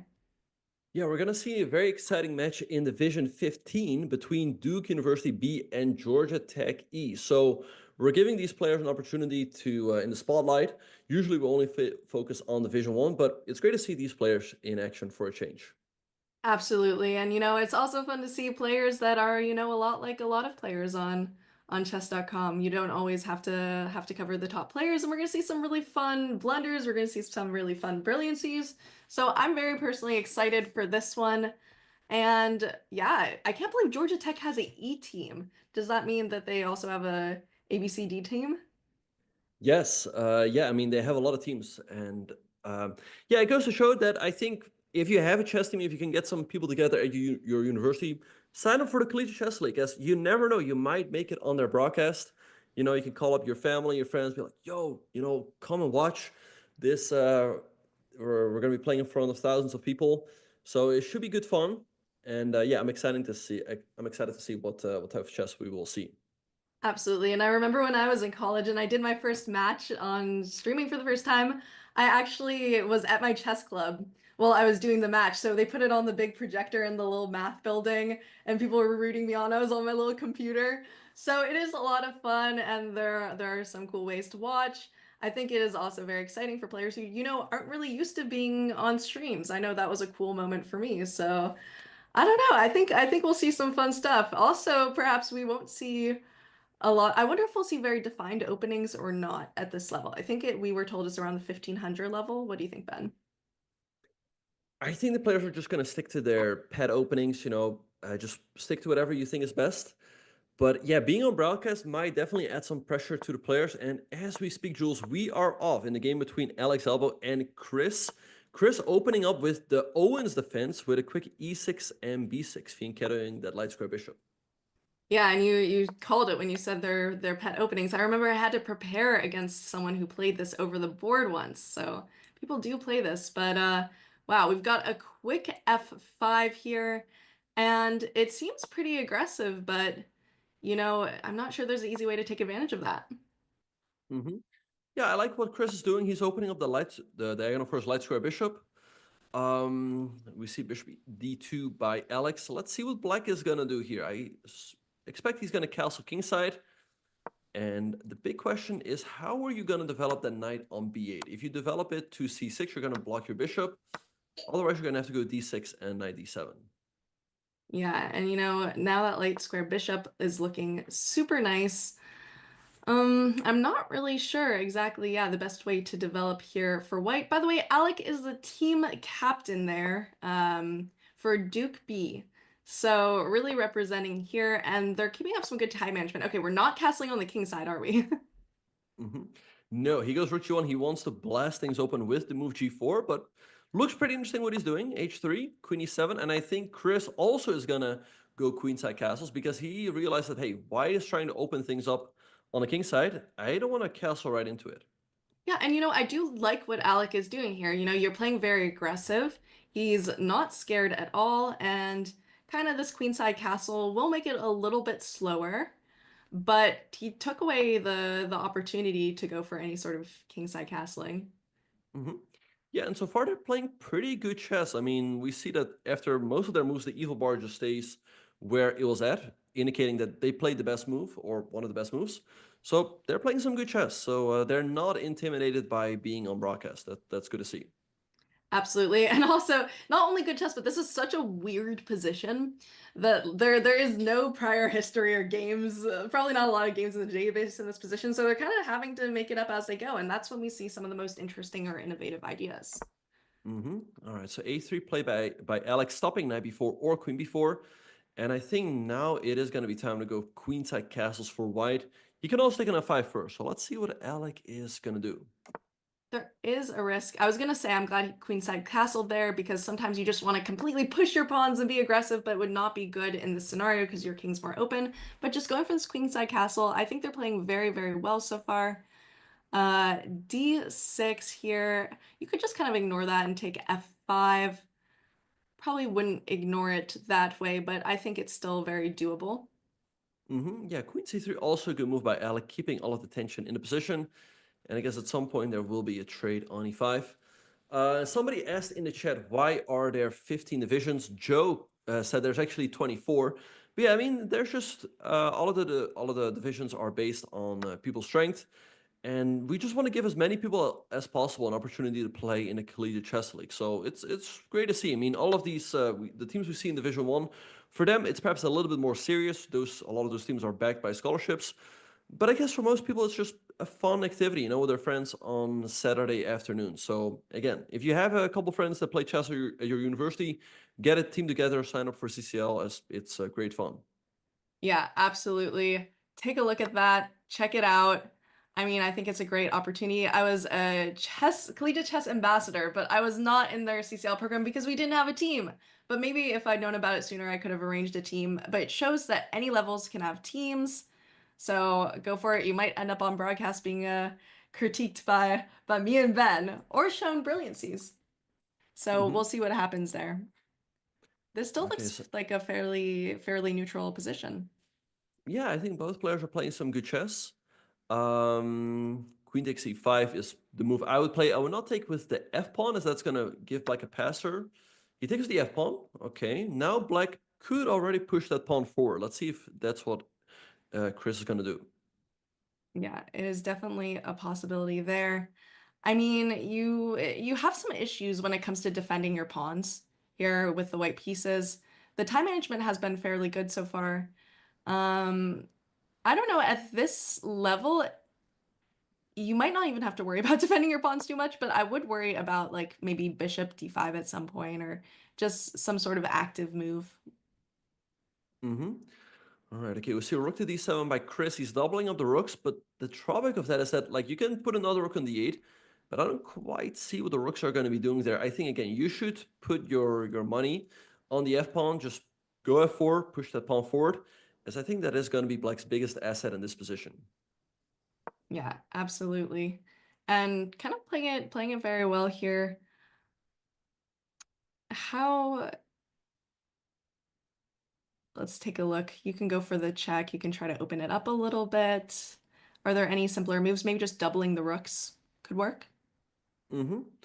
Yeah, perhaps that, or rook f8, putting the rook behind the passer. He goes king b8, a solid move. Perhaps now Alec wants to go bishop g2, and there we have it on the board. Okay, so let's see what Chris is going to do. He can take himself or let white take, but overall should all be pretty even. Yeah. In the meantime, let's take a look at some of the other games, see if we have anything particularly spicy at the moment. Maybe the game between Gavin Young and Pablo Torres could be interesting. Sure, we can have a look at that one. So here we see a, I'm going to say it's a French. Yeah. Oh, it actually started out as a Caro-Kann, but we have the French or Caro-Kann structure. White having more space in the middle, and he goes knight c3, developing his knight, and now he's threatening knight takes d5, because if you were to take on d5 with your e6 pawn, that's going to leave the knight on f5 hanging. So let's see if Gavin realizes that that is White's threat. Yeah, it's definitely a possibility there. And no. But will he see it? Good question. Let's see if he finds a knight takes c5 would be a great tactic here for White, winning a pawn, but he has paused the thing. So either he sees it and he's like triple, double checking, or he hasn't seen it yet. Let's I think he see. sees it. Think he sees it, it's checking. But, even with these tactics, even if you win a very, very crucial pawn or anything, if you're down on time, it doesn't matter. And he doesn't see it, does not go for that tactic, but he's still in the game, although he's down on time. And do you think that matters more in some of these lower divisions? Absolutely, yeah, because I think for players who are more experienced, they're more experienced dealing with time pressure. But I think especially if you're at a lower level and you get a long time, it becomes very easy to blunder. So let's hope that's not the case here.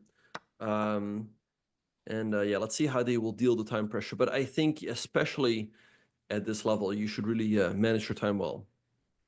Yeah, I wonder if anyone else here is a time pressure blunderer like me as well. But I'm getting word that the fourth board is very interesting. So we're gonna take a look at that fourth board. And okay. All right. Let's take a look here. Maybe something, there were some tactics on the board a little bit earlier that we'll rewind to as we see here.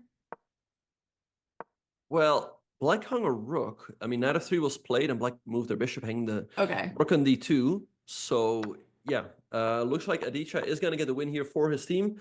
To make the players feel a little bit better, yesterday in Freestyle Friday, I hung my queen in one move. I mean, those backwards knight moves can be They're tricky. tough.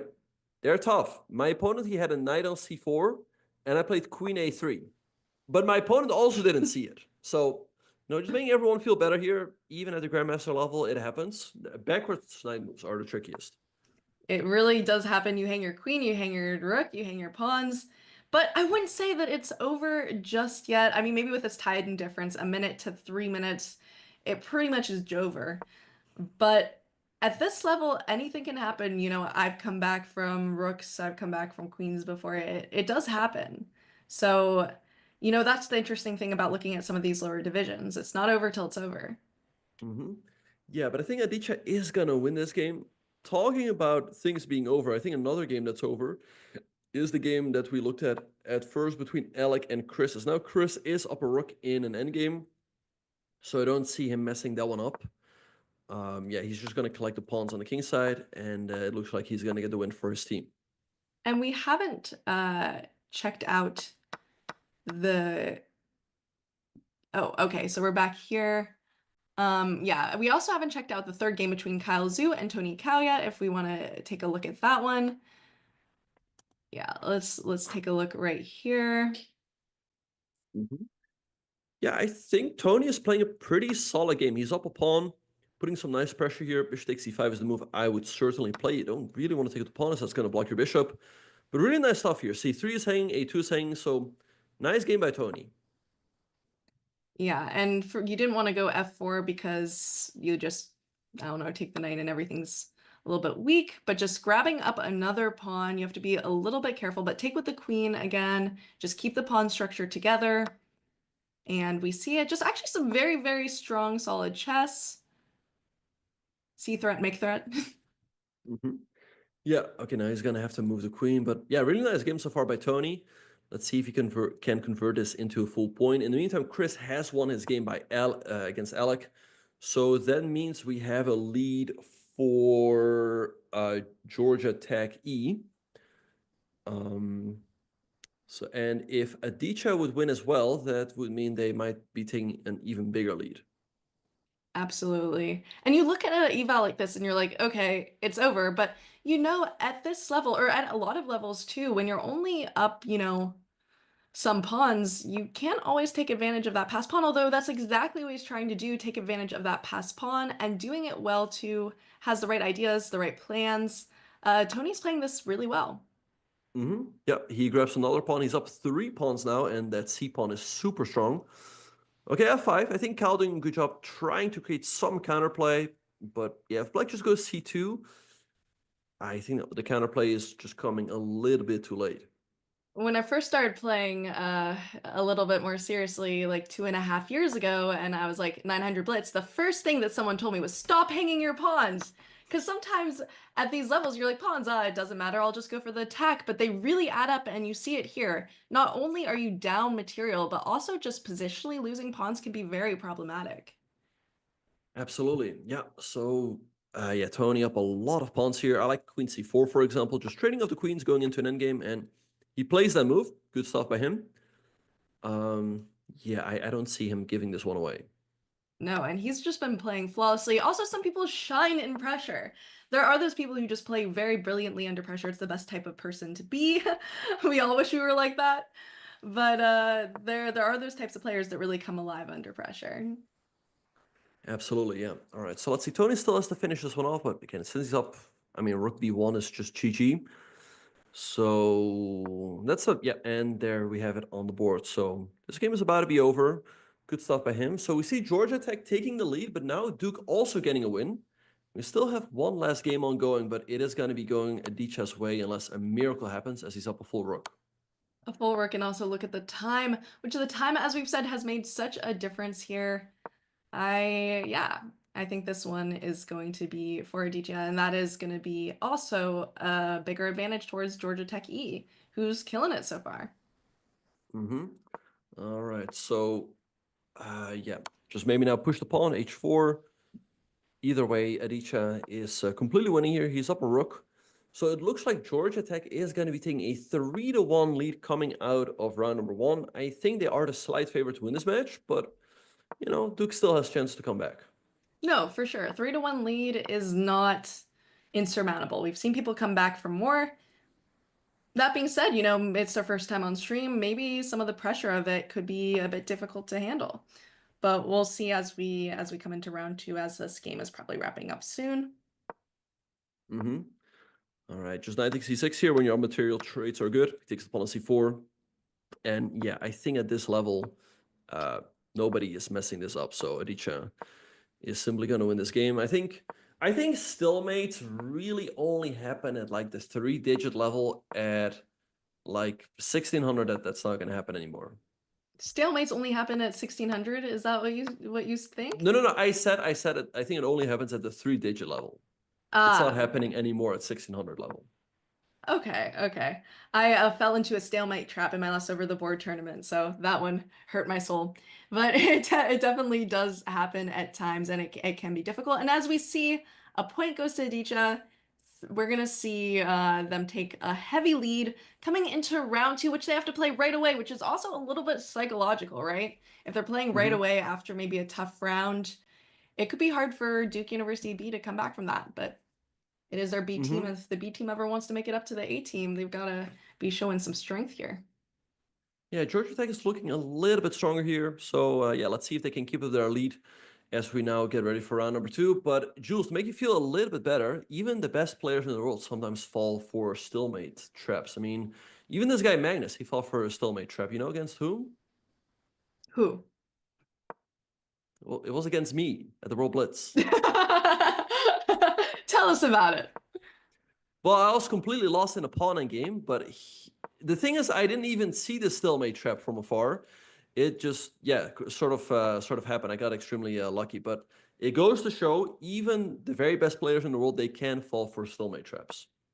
It does happen. And, you know, we heard it here. That was a very fun tournament, by the way, to watch. And we see the games are kicking off. No rest for the weary. Right away having to play. What a pawn structure is this? Is This this is the like stone wall. this is a stone wall. Do 1600 plays this? Do they play the stone wall now? Yeah, I mean, they can play anything. I mean, there's plenty of like resources out there, like let's say YouTube videos. So if you see a YouTube video on the Stonewall that you like, then you might as well pick it up and play yourself. So that's what we see here from Chris. I mean, I like what he's doing. He's going 95, perhaps Queen H4 later, and I'm sure that later on he will try to launch an attack on the king side. I've heard actually great things about the Stonewall as like a very good surprise opening. You'll most likely know the structures better than your opponents. So I've heard it's difficult to learn and master, but once you do, it's difficult to play against you. So probably something to look at here. I remember taking a look at it a long time ago, but maybe it's time I revisit. Mm-hmm. Yeah, I like what Chris is doing, rightfully recapturing with the e-pawn, opening up that e-file for his pieces. Also, now it's going to be easier for him to bring that dark-shard bishop into the game, as the diagonal has opened up a little bit. So it looks like Chris is a little bit more familiar with all the plans and ideas here than Pablo is. Absolutely. So, I mean, it makes sense when it's your opening, and that's the thing about having the white pieces is you can kind of direct how the game goes. You can direct what the structures are going to be, and then you can kind of steer it into your territory a little bit more. Mm-hmm. All right, so Queen to b6 by Pablo, Queen h4, continuing the play on the king side. Now the bishop on g4 is hanging. So let's see what Pablo is going to do. He's probably going to have to move that bishop back to like e6 or so. But overall, I like what Chris is doing. I think he can build up an attack, maybe like knight f3 to g5, maybe king h1 followed by f5. Plenty of ideas here for white to put some pressure on black here. By the way, shout out to GT Chess Club in the chat supporting. Always love to see it. So we're gonna see what is going on too. I'm also taking a look at some of the other games and seeing if we have anything super spicy. I think maybe Alec and Gavin is an interesting game to take a look at. Mm-hmm. Right. Okay, so let's see. I think white has pretty good chance to win this one. Let's see what's gonna happen. Yeah, we see some nice stuff by Gavin between Alec. I'm sure this was a Jobava London. Yep, and it was. The players really like this in Blitz. Yeah, we've seen a Joe Bava London from a SLU team member a lot, and you know you see it too from other team members. I think one of the reasons it's so sharp, but you also kind of once you know the opening, you don't have to spend a lot of time remembering your prep.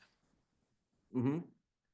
All right. Okay. So yeah, g5 on the board by Gavin, going some very aggressive stuff on the king side, and especially in Blitz, this is difficult to deal with. So we'll see what Alec is gonna do. I also see we have a Duke student in chat. I guess we can assume who you guys are rooting for, but this is very sharp here. You have to make sure that you're playing it well, but I don't really care what the valuation says. I still kind of like it for white here as long as the king can get to safety ever. Mm-hmm. Yeah. All right. So knight h5. Okay, trying to stop white's pawn storm on the king side a little bit. We see queenside castles.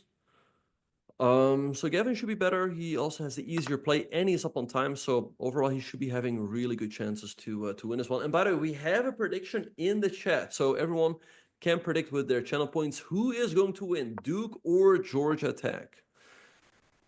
And you know, you can look at the score and you can be like, this is Georgia Tech's, but at the same time, if the bet is skewed, you might get some good prediction value there. I've learned that, but also a risk to take. Yeah, It the odds right looks- now for yeah. Duke are amazing, but I think Georgia Tech is simply going to win this one. But the payoff is not going to be great. I don't know about that. I still think there's a lot of life in this. You don't know exactly how it will go, but you're right. It is leaning towards Georgia Tech so far, not just because they're in the chat. Yeah, also as we see, time is ticking down for Alec here. When you're in a difficult position, it's super common to spend a lot of time. And then you get into the unfortunate position of having a bad position on your board and a bad position on your clock. So it's best just to keep the time up, but easier said than done. Yep. All right. So yeah, I really like what Gavin is doing. He's making inroads on the king side. Black is now going to have to recapture with their king or their queen. But now maybe like rook g1, rook g6, put pressure on that e6 pawn. Overall, it's looking really good for white. And I also wanted to give a big shout out to one of my viewers, Gypsy, as he Gypsy9999, as he just made a donation. And he's always saying that those donations are towards acting lessons. And he said, like, hey, those acting lessons helped me save the draw against Magnus. So big shout out to him. Are you trying to become a professional actor? Is this the second career path? Well, that is what the donations are supposed to be for, but I don't know if it's effective. Okay, well, we will see. We'll see. Maybe I'll make you recite some Shakespeare for my birthday. I feel like I should get a birthday gift, a birthday request. So I'll decide on that one. But yeah, as we see, I almost thought earlier maybe just closing up with c4 and then going for that pawn attack, which he's trying to do now, but all of a sudden it seems a little bit slow because maybe you could just even push well, not right now. You don't want to hang your knight, but at some point, I don't know, maybe knight g6 and just push it all open. The black pawn storm seems a little slow is what I'm trying to say. All right. Okay, so let's see what's happening here. And someone in the chat is asking, yeah, so shout out to Jason Lee. Someone in the chat is telling us he's the president of the Georgia Tech Chess Club. And he's responsible for building such a great club and helping them play in the CCL. So big shout out to Jason Lee. I mean, they have an E team, so that means they have at least 5 teams, and maybe they even have more. So I guess they build a big community over there. That's great to see. Yeah, wow, that's a lot of teams and a lot of chess players. So always great to see. I remember that when I was in elementary school, we didn't have a lot of chess players. It's just been growing and growing every year. So always some good stuff there. And Rook getting active. Probably want to, I don't know, do something about that rook because I don't want to allow it to double up and then keep the bishop stuck on f8. What do you think, Ben? Yeah, no, I really like the idea of doubling up or maybe tripling up on the G file, because then indeed the bishop on f8 will be stuck. And we're getting word in the chat that Georgia Tech actually has an F team, so they have 6 teams. I mean, again, that's amazing. I mean, they have so many teams competing. Really great to see. So yeah, let's see how this one is going to continue. I think they also have participated at the Pan Ams. They definitely have a presence in collegiate chess, which is awesome to see. Absolutely. And some great energy too in the chat. Always appreciated. I actually think that players can feel the energy when their teams are supporting them, whether you're in the room with them or not. It looks like there's some interesting play on board 3. It might be worth looking at that Kyle Ju versus Jun Shin game. Yeah, white's up a piece here. Sorry, black's up a piece. So I don't know exactly what went wrong, but it looks like Kyle should have great chances to win this one, which is going to push Georgia Tech further ahead. Kyle being a little bit hesitant here. I think he should just continue his development, just bishop b7. Just relax. You're up full night. Just don't stress too much. That's what you say. But then, all of a sudden, it is 2023 and you're in Sweden's Rilton Cup, and you're up a night in a classical game, and up on time against a man who hasn't won a game in 19 games, and then you lose that game. So you cannot always get relaxed. Sometimes actually being up a piece, you stress out, you play too passively, and you allow counterattacks. And that is a definite risk here. Wait, is that what happened to you? You played someone Yeah. at the Rilton Cup and you lost? Oh, I played someone that's tough. 200 to 300 points slower than me, and I was up a whole piece and I lost. Yeah. I was up a Well, piece on like that's move tough. 7. It was a bad time.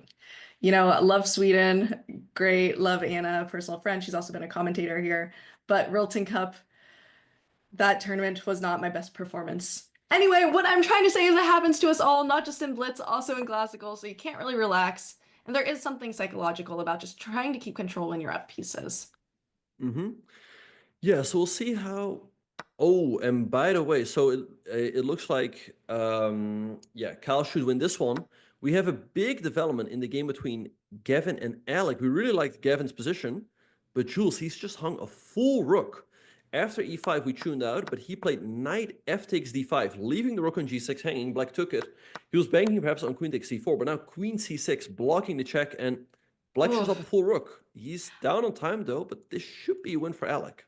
I'm wondering if he saw that, or sometimes you just don't see the tactic in time.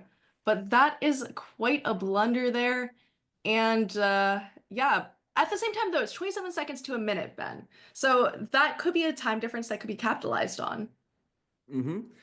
Yeah, I mean, Gavin just has to keep the game going, just keep making moves, hope that Alec will blunder in time pressure as his clock is ticking lower and lower. You hear also Alec he shouldn't stress too much. He's up a full rook. Just keep making moves and good things should happen. Okay, knight Yeah. b6. I mean, knight Okay. takes b6. There's still queen takes, protecting the rook on the 8. But he has to be careful that he doesn't allow some sort of tactic. The Grandmaster telling us not to stress too much. We will take that advice to heart. When you're up on time, you're up on position. There isn't a lot of reasons to stress, but I do think in mutual time pressure, even being up a rook might not be enough. I have a Mm-hmm. feeling about this one. We'll see what happens. If Okay, they goes trade queen. queens though, it's over. Exactly. Yeah. No, I think Alec has this. He's protecting the rook on the 8. Well, I can give a check on c4, but Black can block with the bishop or the queen. And yeah, the more trades that will take place, the better it will look for Alec. Overall, this round is looking pretty good for Duke, which is making me nervous about my prediction. Because not only is Alec doing well, Pablo also doing well. He's up a pawn in an endgame. Adichia is better though on the last board, and Kyle's winning. So probably a tie as it's looking right now. Very interesting. Okay, so who in chat bet their channel points on Duke? And you're probably feeling amazing with those odds right now. I know we get really into this, but yeah, smart choice to keep those queens on the board. But yeah. Meanwhile, I think after this game is up, perhaps we go to board either 1 or 4. What do you think, Ben? Uh, yeah, I guess probably board 4.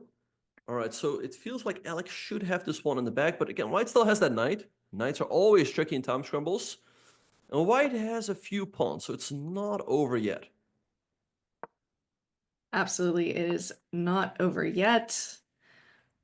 I mean, yeah, people blunder 12 seconds to 16 seconds.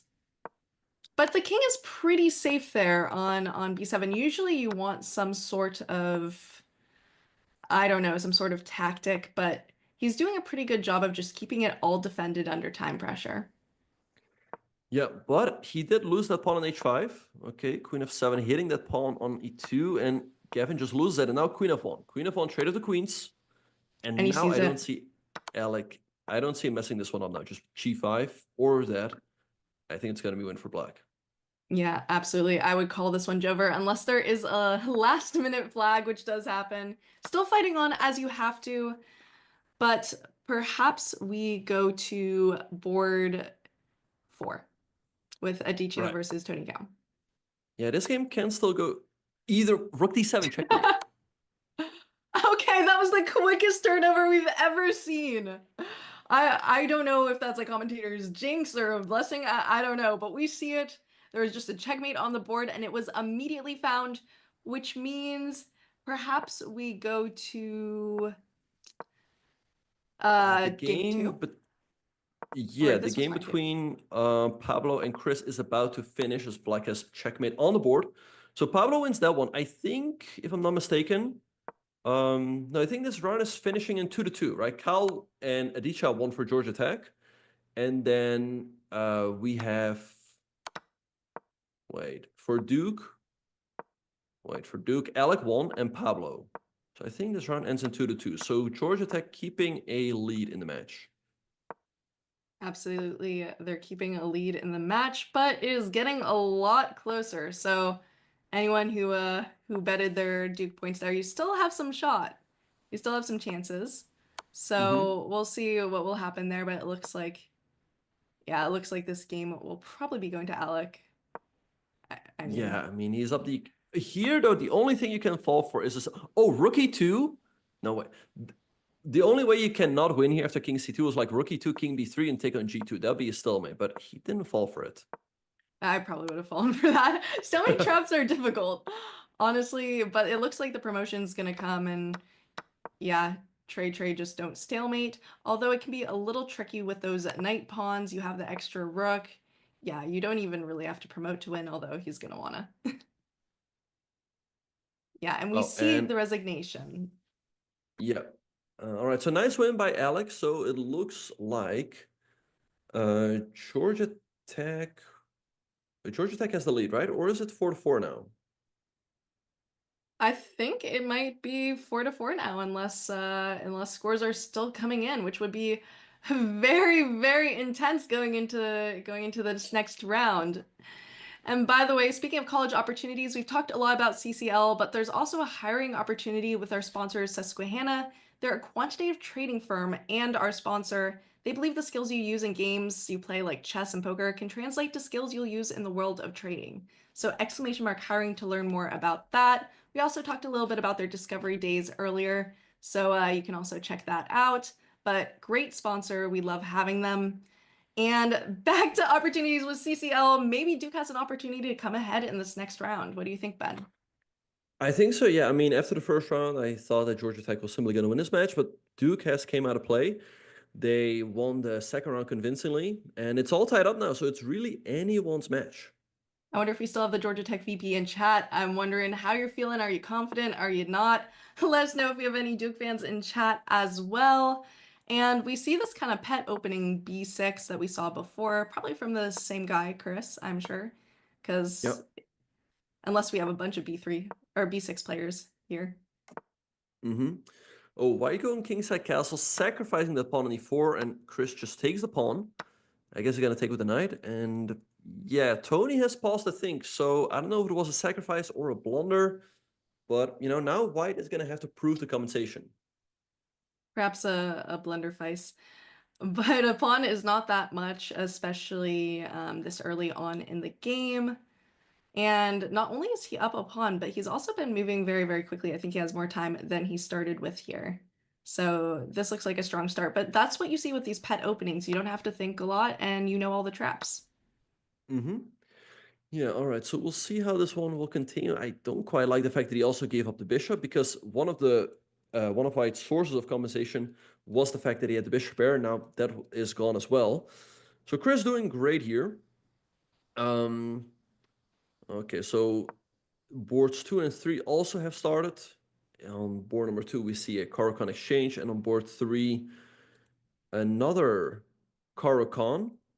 And on board 4, what do we have on board 4? We have an E4. We have an Italian. Okay, I say we go to the non-exchange Caro. That would be my personal, which is Kyle Zhu versus Alec Zibo. And now it almost kind of resembles a French-like structure. Yeah, very solid stuff here so far. So white is having the bishop pair, but black putting plenty of center on the white center. Queen b6 here, hitting, offering the queen trade. And that pawn on d4 can always be weak if black, let's say, goes knight c6, or maybe just takes on d4 now. So I quite like what Alec is doing here. Someone asked, what are these ratings based on? I believe these are their Chess.com Blitz ratings. So it should be accurate to their Blitz play. We also have their names there, which is always very fun to see. I don't think we have any kind of crazy. We have Grob Connoisseur. I wonder if we'll see a Grob in one of the rounds. But yeah, now that's kind of a interesting structure. You see this again a lot in the French, but you just kind of, I think he just gave up the pawn. He did, but black didn't grab it. He goes bishop b4, but now white can just block with c3. The move comes with a tempo. So bishop b4, a surprising move to me. Feels like Kyle should get the advantage here. Let's see what's going on in the other game. So Chris still up a pawn. Very even match. I mean, obviously they're tied. Bishop b5, tricky move by Cal in the meantime. He could take on a7, but black can still take on e5, so should all be pretty even. We could take a look at, I don't think we've taken a long look at Aditya versus Pablo. All right, here, and we see someone who's probably still in book with 5 minutes on their clock, and then also against 3 minutes. So this was out of the Italian, correct? Yes. Yep. Right, so h3 looking a little bit slow by Aditya. It's stopping bishop g4. So Pablo should be doing pretty well here with the bishop pair, but that queen on a5 looks a little bit off and could always come under attack. Yes, I'm laughing at Joe's comment right now. Jules missed the best username. I am so sorry to Shrek Wazowski. I'm not sure if that one is what you're talking about, but that's definitely something. We'll see if it will bring him any luck in the games. But yeah, going into this position here, bishop pair still seems like there's a lot of life to it. I wonder, maybe we'll see some opposite side castling if they're feeling especially spicy. Yeah, no, we very well could. I mean, Pablo can go queenside castles, can also just go kingside. White is most likely just going to go kingside castles, as castling queenside, first of all, you're going to have to move your queen, and even then, the white king probably is not feeling safe over there. So I expect white to just castle now, and that's what we see on the board. And overall, I think the position is approximately balanced. I see that the username Joe likes is Crispy Baconator, so maybe he's really into bacon. We'll see on that one, or maybe he makes his opponents bacon. I'm not sure there. But yeah, this seems like very even so far. You can just play a slow, nice developing move, but it's very hard to do that in Blitz sometimes. I'd probably bring a rook out. Yeah, but everything It's a kind of works. pun. It's Crispy Bacon. That's the pun. Crispy bacon. Okay. Right, Wait, yeah. no, that took me a second. Okay. It's late here. It's almost 10 p.m. here. Crispy bacon. I see. You're right. That's a good one. It doesn't beat Shrek Wazowski. I do think that's the best one. And Grabokonosaur is a good third. But yeah, that took me a moment. Yeah, no, they're all competing for username of the match. Okay, so let's see. We see knight d4 here by Pablo, putting the knight in the middle. White can take the bishop or the knight. White can also take the bishop on d6. Should all be pretty even, but Jules, we have some big developments in the game between June and Gavin. Gavin up a lot. He's only up one pawn, but it's a central pawn. Great position for him. He's also up a lot of time on the clock, so looking pretty good for him to win this game and push Georgia Tech ahead. Those are some beautiful pawns. Okay, I know we don't like double pawns, but those pawn clumps are gorgeous, powerful, and will be pretty fun if they ever decide to like infiltrate that king side, yeah? Exactly. So let's see what Gavin is going to do. All the other games looking pretty even so far. Not a whole lot nothing crazy happening as far as I can see. And this is one of those times where I think the eval might not necessarily predict the outcome because, yeah, this is a lot better for Black positionally. They have ideas, but if Black doesn't follow it up properly, there are ways that that White could get some tactics in eventually. Right. Okay. So bishop b5 by Gavin. Perhaps he wants to take on c3, give up the queen for the two rooks. Yeah, looking tough for Yoon here, as he's also falling very far behind on the clock. Yeah, falling very behind on the clock. If he was up on time... That's a mouse slip, I guess. Just pawn takes c4. That's you think that's a mouse slip? It could be. You can just take the rook. Yeah. Maybe he just didn't see it. Or maybe he wanted to go rook c5. Though I'm not sure. Right, but why is Gavin paused, I think? Maybe he's trying to find if there's a time. Maybe he doesn't see it either. Well, maybe he feels bad for his opponent because he realizes, no, but those are free rook. So it could be that he felt bad for his opponent for the mouse slip and wanted to play on. No. Okay, now he can take the rook. Okay, now. What is he? Maybe they sort of agreed in the chat that it was a mouse slip and that they would move back and forth. Maybe something like that. Okay, that could have happened. I think that's what must have happened here. But as we see the game going on, and always do love that there are moments when you do mouse slip, it's very obvious, and your opponent, offers you a draw or something. Obviously, they can't really do that here. But overall, if he did see it, I think that is generally some good sportsmanship. But again, in these team events, no one would fault you really for just taking it. Yeah, that's actually what happened in a match between Boris Gelfand and Gerges Peshak. I think there was an online qualifier for the World Cup in 2021 where Gelfand made a mouse slip and his opponent offered him a draw. So it was super generous.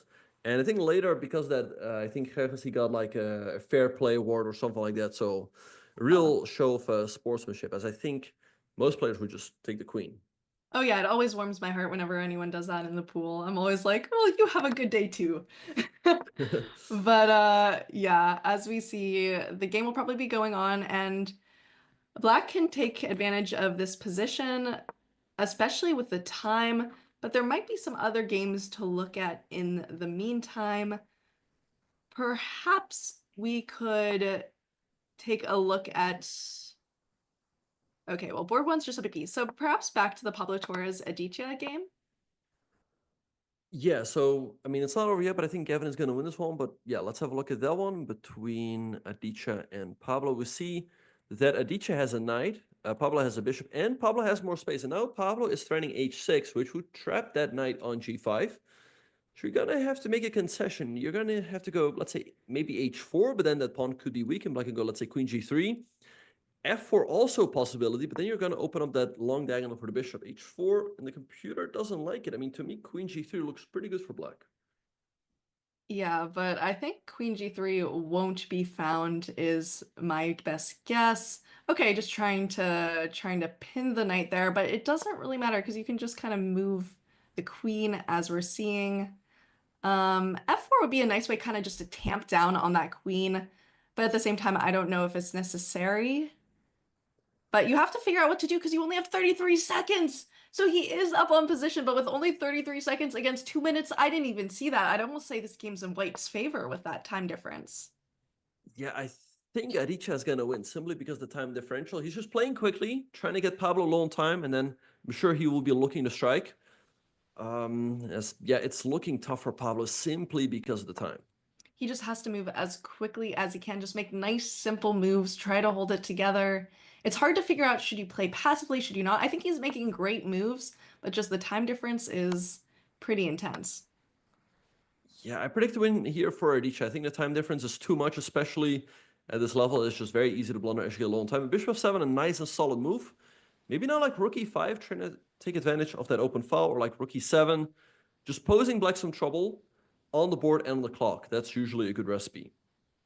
Yeah, it seems like this game might go to Aditya, but you never know. So maybe we wait this one out unless there's something very, very exciting there happening. Someone said that, mouse slips happen sometimes when you're feeling lazy or indecisive. It can happen. Sometimes it's just random, and it's always infuriating, no matter what. Mm-hmm. All right, so this game is still full swing. I predict a win for Aditya simply because Pablo has 2 seconds. You got to move. Okay. I wonder if we'll see our first flag of the day here, but maybe not. There is a 2-second increment. So this is 5 plus 2, everybody. 5 plus 2, which sounds like a lot of time, but 2-second increment is not a lot to play on. And he moved again with 1 second. G6, protecting the pawn on f5. Maybe h5 here, loosening up the structure. I think is an annoying move to phase, or like rook e7. Again, I don't see Pablo holding this one because of the time. You know what? Pablo is one of those players like me who I think has some skills in slower time controls, but is just struggling to maintain that time. And that's why we're going to see someone with maybe better time management be able to win this. Although he is still managing to hold on to his position with only 3 seconds on the clock. Right. In the meantime, we have some results. Alec won his game for Duke, and Gavin won his game for Georgia Tech. So we're still all tied. And I think we just had another result with Tony winning his game against Chris. So Duke taking the lead. Aditya has to win this one to even up the score, but I don't like what Aditya is doing. F4 here, fantastic move by Pablo. Chipping away at white structure on the king side. Duke taking the lead after an advantage from Georgia. How are you feeling about your channel points, Ben? Out of Not curiosity. good, not good. I mean, right now Duke is in the lead, FTX G3, and they might take a bigger lead if Pablo wins this game, as he's doing a great job navigating the complications and time pressure. Yeah, you have to give him a lot of credit here. Not only Oh, but is was he he gonna coming back. he moved with 0.8 seconds. Oh boy. But the time is getting a little bit more even. He just can't flag and he can't get down that low. You're right. Yeah, just moving instantly. And he sees that he does not want to get down that low again. And he's just making nice, simple moves to hold it all together. He just needs to go get some increment. Okay, rook e4, Adichie hanging in there, not allowing the queen e2. Okay, rook f4. Okay. All right. They might go for the Might see a repetition. draw, or if you want to keep the game going, you can just take the pawn on g3. I think Adichie should play on. I think we'll see a draw. No. Okay, no. He keeps playing on, which I think is the right decision because it's 18 seconds to 6 seconds now. He's completely evening it up. Oh, but it was a draw by repetition because he repeated the position. It doesn't always have to be 3 times in a row. Sometimes it's just the 3rd time you hit the position, and that gets everybody. I've seen very strong players fall for that. Right. Okay. So right now we see Duke taking a 1-point lead going into the final round. Georgia Tech is gonna have to strike back, but yeah, what an upset so far. I mean, Duke is doing a great job. Duke's doing a great job, and channel points are on the line. Anyone in chat who has bet for Duke, I'm curious to see as we're going into this round. Anything can happen. GT Tech says nah trust. Okay, channel points on the line there. But it's gonna be super exciting with that draw going into this last round. Do you think we're gonna see different play from the players in question? I don't think so. I mean, maybe Georgia Tech will be feeling a little bit more aggressive since they are behind in the match. But the thing is that, it's blitz, right? It's not like a classical game where it's, let's say, a bit easier to steer the game towards the draw. In blitz, anything can happen. And I think if you take too many risks or play too aggressive, that's a great recipe for things to backfire. So just play your normal chess, and there will always be chances. As you know, your opponent can always blunder, you can always get low on time. So just play normal chess and hope for the best. And you know what? We've been seeing some great chess so far. You have to give props to a lot of these players. We have seen the occasional, one move rook blunder, but also we've seen some solid positional chess, just, playing moves, grabbing pawns, and keeping the advantage. So they've definitely come to shine here. And Georgia Tech E, the E team, and Duke B team are kind of head to head here coming into this round. Yep, and we are off in the final round. So Chris opening up with 1d4. I think he was the one who played the Stonewall. So let's see if we'll see that again from him. And we see Georgia Tech Chess Club saying, I'll bet my president, Jason Lee, on this match. I mean, I bet a lot of channel points. Betting the president also is a risky bet. We'll see. We'll see how things will play out in the final round. Yeah, and if you lose him, you have to send him to the Chess.com offices, and we'll put him to work there. So keep that in mind. It's official bet now. It's in stone. But speaking of stone and Stonewall, maybe we will see a Stonewall. Maybe we stone won't. I don't know. But it will be interesting. And going into these last rounds, I'm trying to see if we have anything quite wild yet. But it seems like, as you said, the players are just playing solid, doing what they know best. Something's going on here, I though. was looking at this game between Gavin and Tony. Tony just hung a full Yeah. pawn, but Gavin didn't take it. Still, if we can go back and move, instead after bishop, yeah, can just all put that on the board. All right, so right here, e5 was played, but you can just take the pawn. Instead, bishop g3 was played. Black took on d4, and I think someone mistakenly, Gavin took with the c pawn. I think you should have taken with the knight or the queen, because then you can easily attack those double isolated pawns on d5 and d6. White should still be better because of those weaknesses, but black very much in the game. And queen b6, excellent move, as now he can go knight e4 next. And I think maybe like bishop d3 or so should be played. That makes sense, just developing, trying to castle as soon as possible. And same idea, but now this seems like a bit of an issue. You have to move your queen somewhere. I mean, c2 is really the only option. I guess you could go d3, but I don't really like that. I feel like bad stuff's gonna happen with queen takes b2. So I think, yeah, c2 is just the obvious option. Okay, bishop f5, and now it's looking pretty good for Tony. I think a check on a5 is going to be annoying. Okay, the computer didn't quite approve of queen b4 because I guess now a3 will always come with a tempo. If black can quickly go, let's say, knight e7 or rook c8, white's going to be in massive trouble. But I think white, again, is just in time to go a3, attack that queen, queen a5, b4, and get away from all of the pressure. Yeah, and you don't want to take g3. You want to hold it and keep putting pressure on. So maybe we're gonna see, I don't know, rook c8 or just something to try to put a little bit more pressure on. But yeah, it's kind of tough to see exactly how to follow this up. And if you're the black pieces, if you're Tony, you must feel like you have some sort of win here, right? Right. But yeah, I don't think it quite exists. By the way, we have some big developments in the game between Pablo and Cal. Perhaps we can recap that from the very beginning. It started out as a Caro-Kann, where white played the fantasy variation. Ooh, spicy. Exactly. Black went for a quick c5, bishop b3, and white took the pawn on c5. But now d4, forking the knight and bishop. Black winning a full piece. By the way, white played bishop b5. This hung another piece as black had queen a5 check with a double attack on the king and the bishop. Black didn't see it though. But black is up a piece, so he should win this game, and that would be a big win for Georgia Tech to try to come back in the match. Wait. No. We're gonna see a queenside castle, and they're gonna go for some aggressive stuff.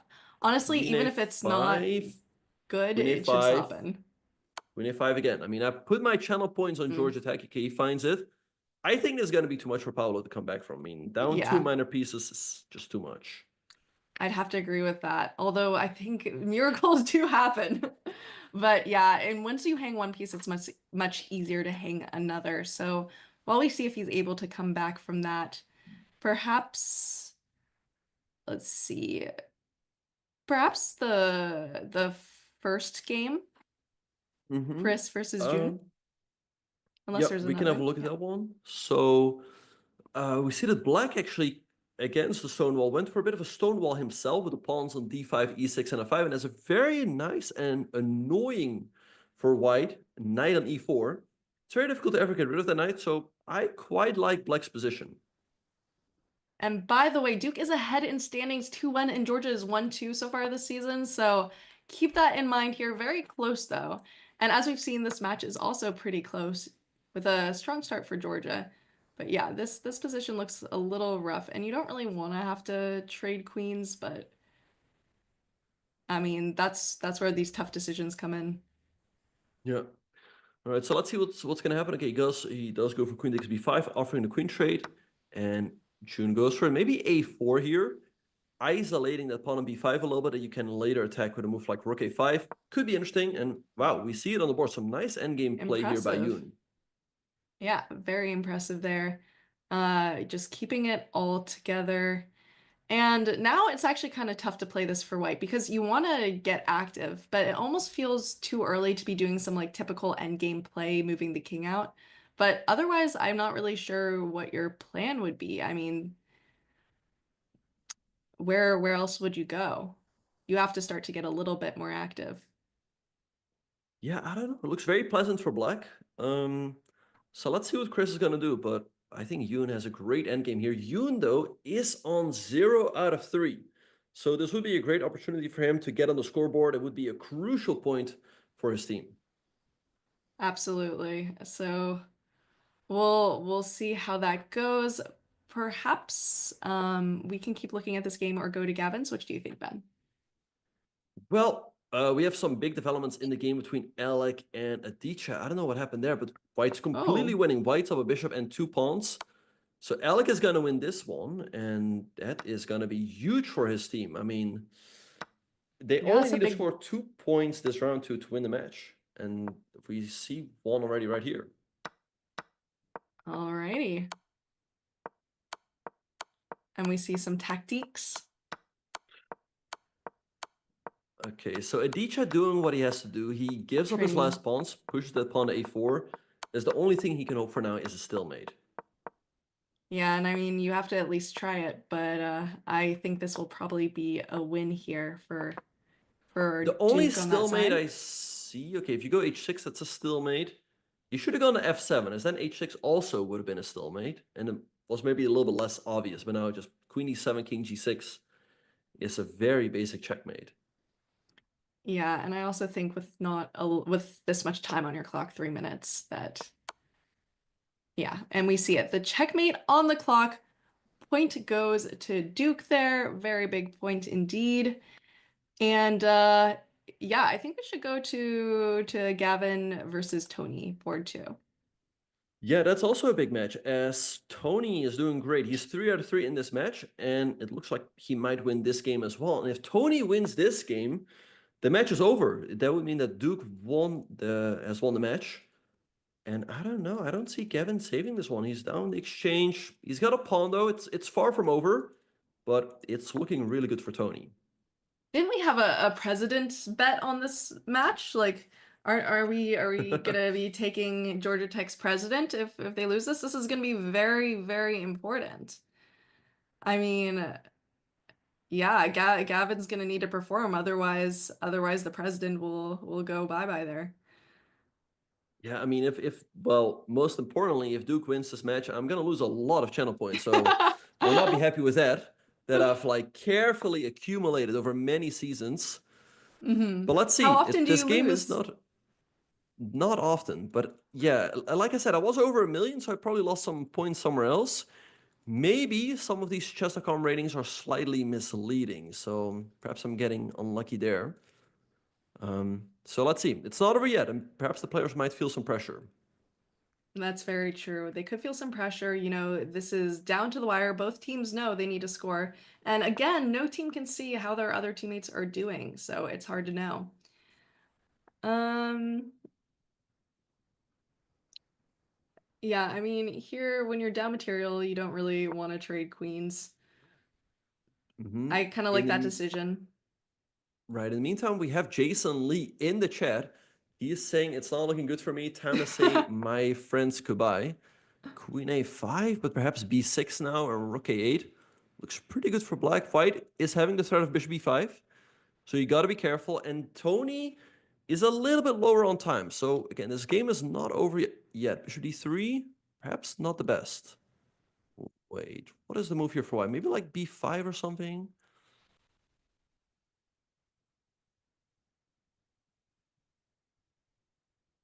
Yeah, B5 seems like a decent option. I mean, you could try to There we have it okay, on the board. B5. So the queen has to move to either c8 or c4, not a c7. Okay, goes to c4. Okay, let's see. I guess a trade on d3 now is pretty much forced. And then maybe knight f5 after. And you're starting to create some threats. Yeah.